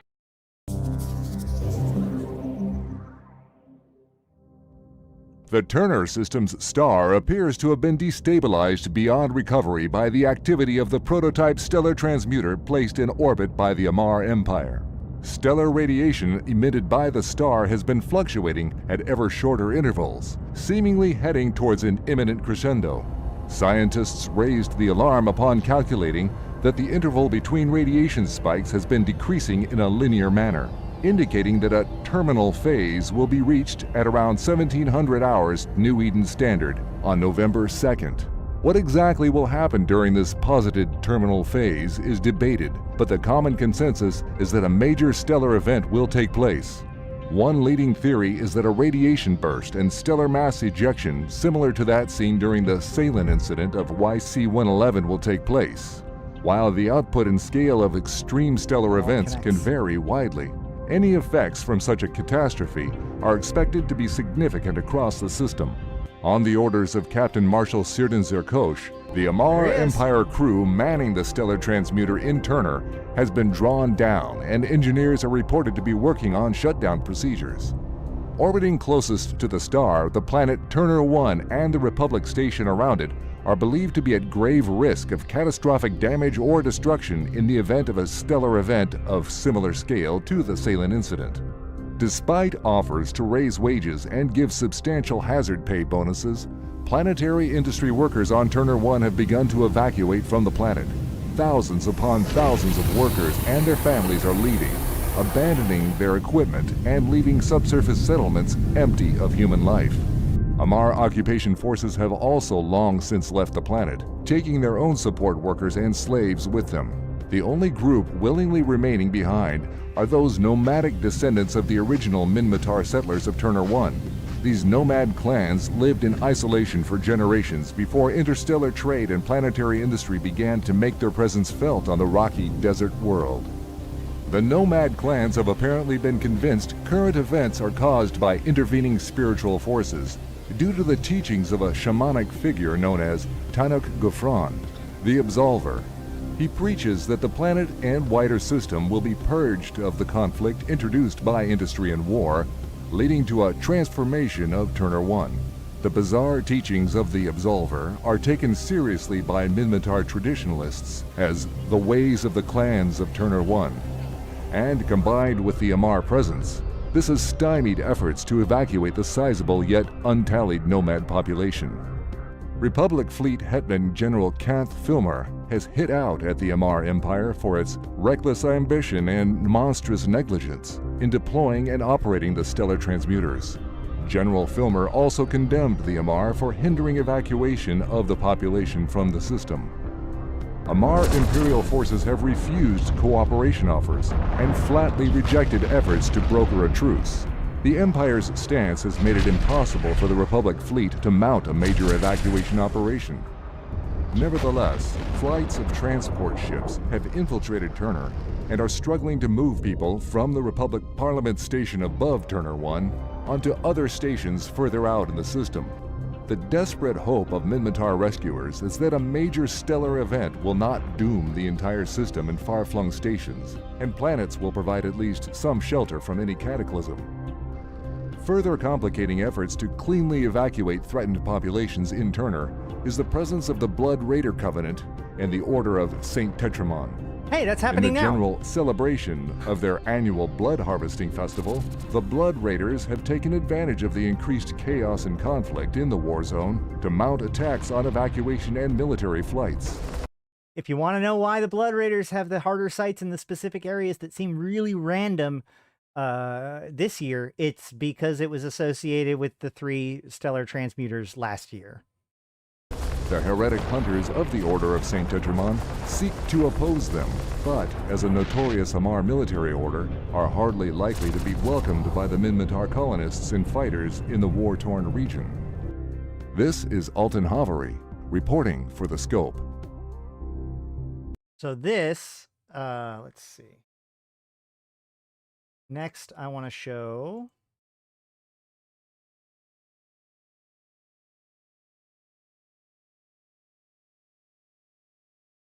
online.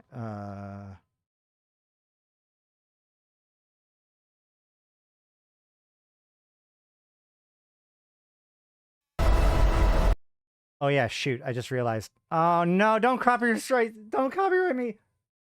Whatever. I'll probably have to mute that section. One final thing I want to show.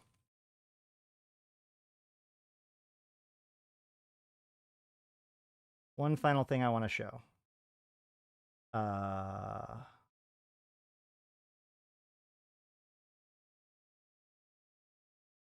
So this video is the video that I use in my recording for the Wrecking Machine. This is a video that was put out by CCP in relationship to the Caroline Star event. We got together and had a lore panel where we were discussing about all of the stuff involving the what was going on with Caroline Star, and they took audio samples from that stream, from that podcast episode, and made this out of it.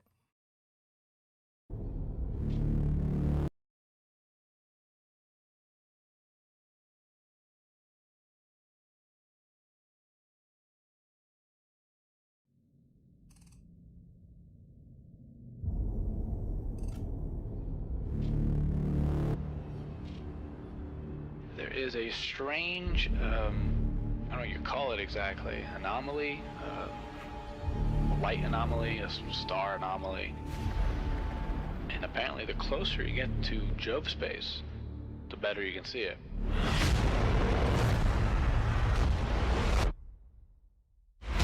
It has been nicknamed Caroline Star. Whatever happened there is massive.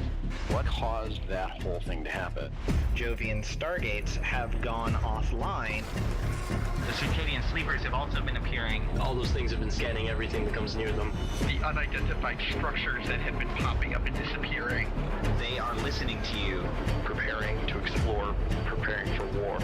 Is it possible that the sleepers have found a way to break away from the construct? There's no telling what they might do out of self-defense. Maybe the sleepers are the ones needing the body parts so that they can reconstruct bodies, because their actual bodies have withered away. That was such an offhand statement, too.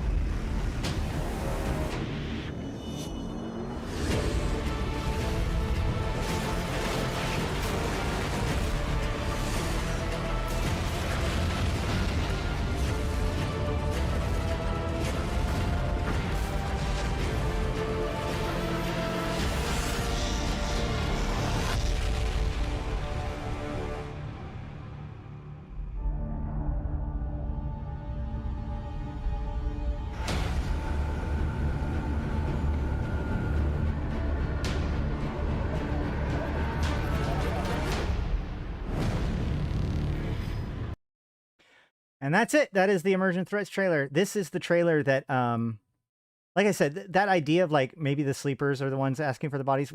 So not Matashi Reich,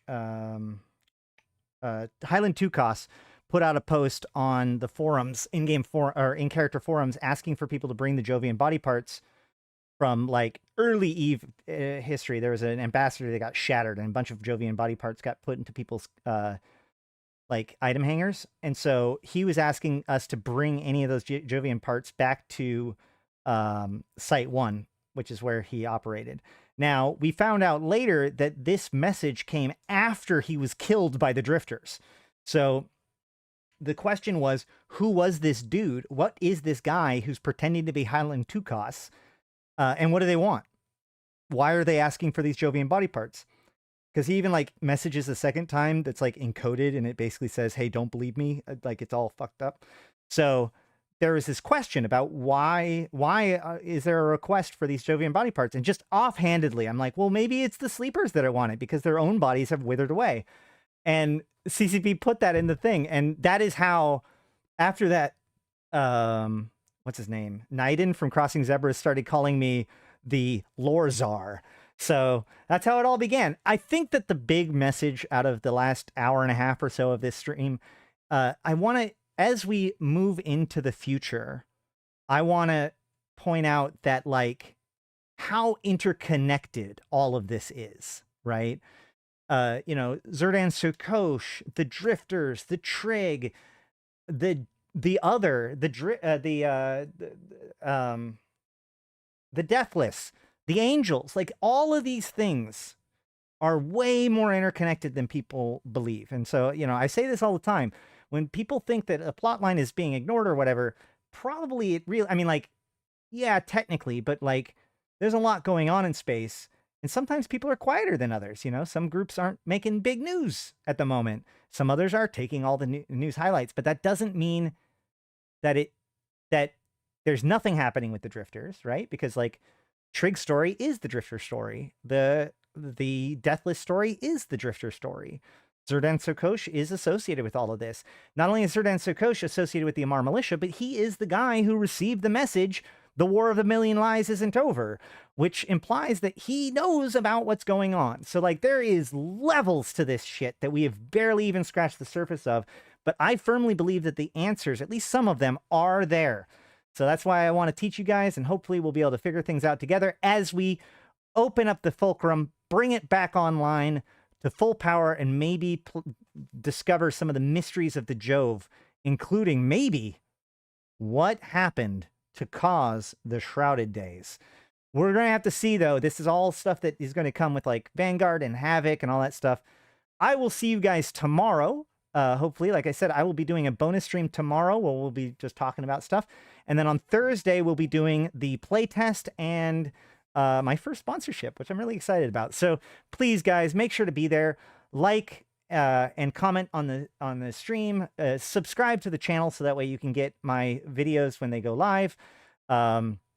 There is the monthly economic report will be going live tomorrow for everybody. It's already live for members. If you want to get videos early, you can do so by just becoming a member. It costs $1 a month. It's not that much, but it helps make the channel possible. I really like the fact that, I am doing a sponsorship soon, but like, I don't work for CCP. I work for you guys. You guys help me, feed my family and my guinea pigs and the cat and all that stuff. And I appreciate that so much. But I really, really appreciate those supporters that go for memberships or Patreon or any of those, because it's that consistent money that is, that's the difference between me being able to make this into a real thing versus, not, right? Because, ad revenue is good, but like being able to say, like, look at this is how much I get every month. That consistency is huge. And I will say, like, just on a little personal note, as I said before, the summer is kind of ending, or, the summer was a quiet time for me.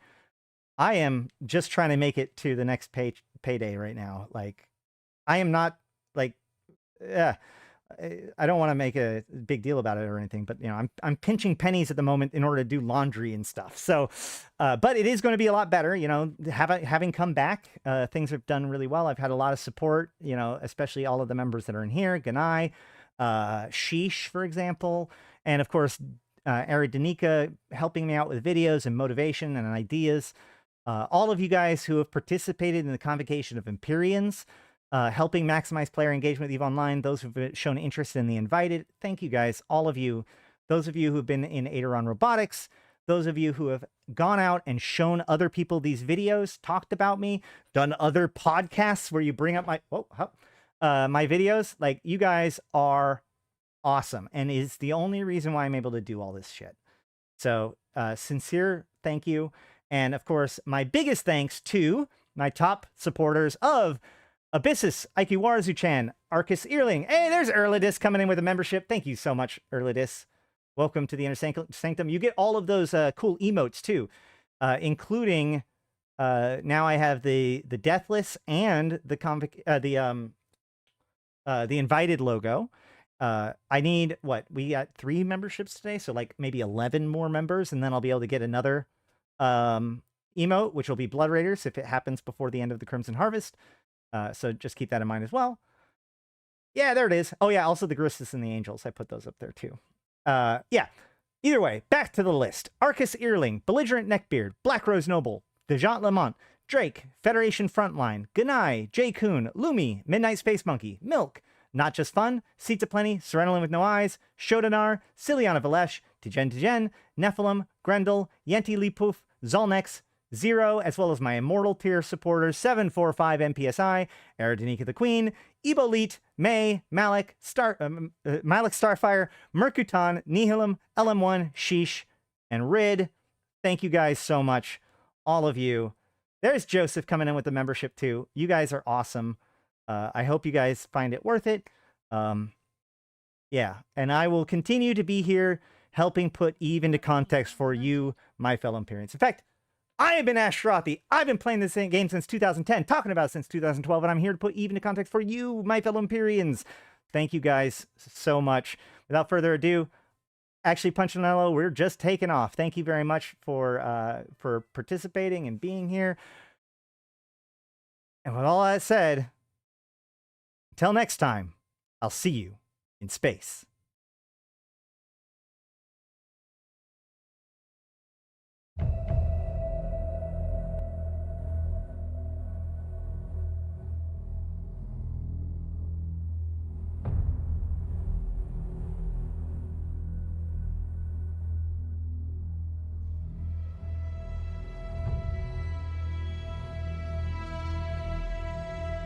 Bring on the wrecking machine.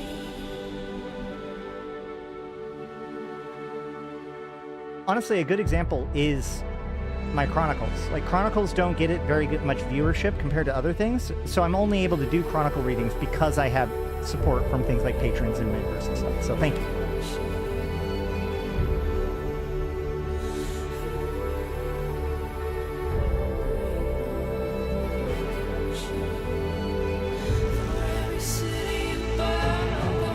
Like the stream for the guineas.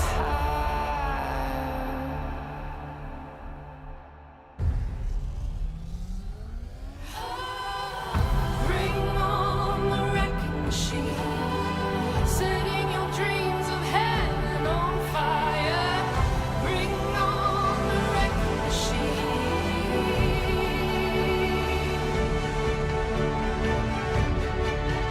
Bring on the wrecking machine. Bring on the wrecking machine. Gonna ignite your every desire.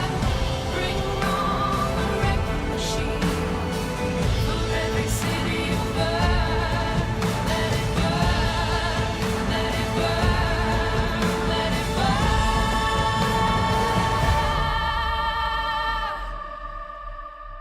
And I'll see you guys in Discord. burn. For every city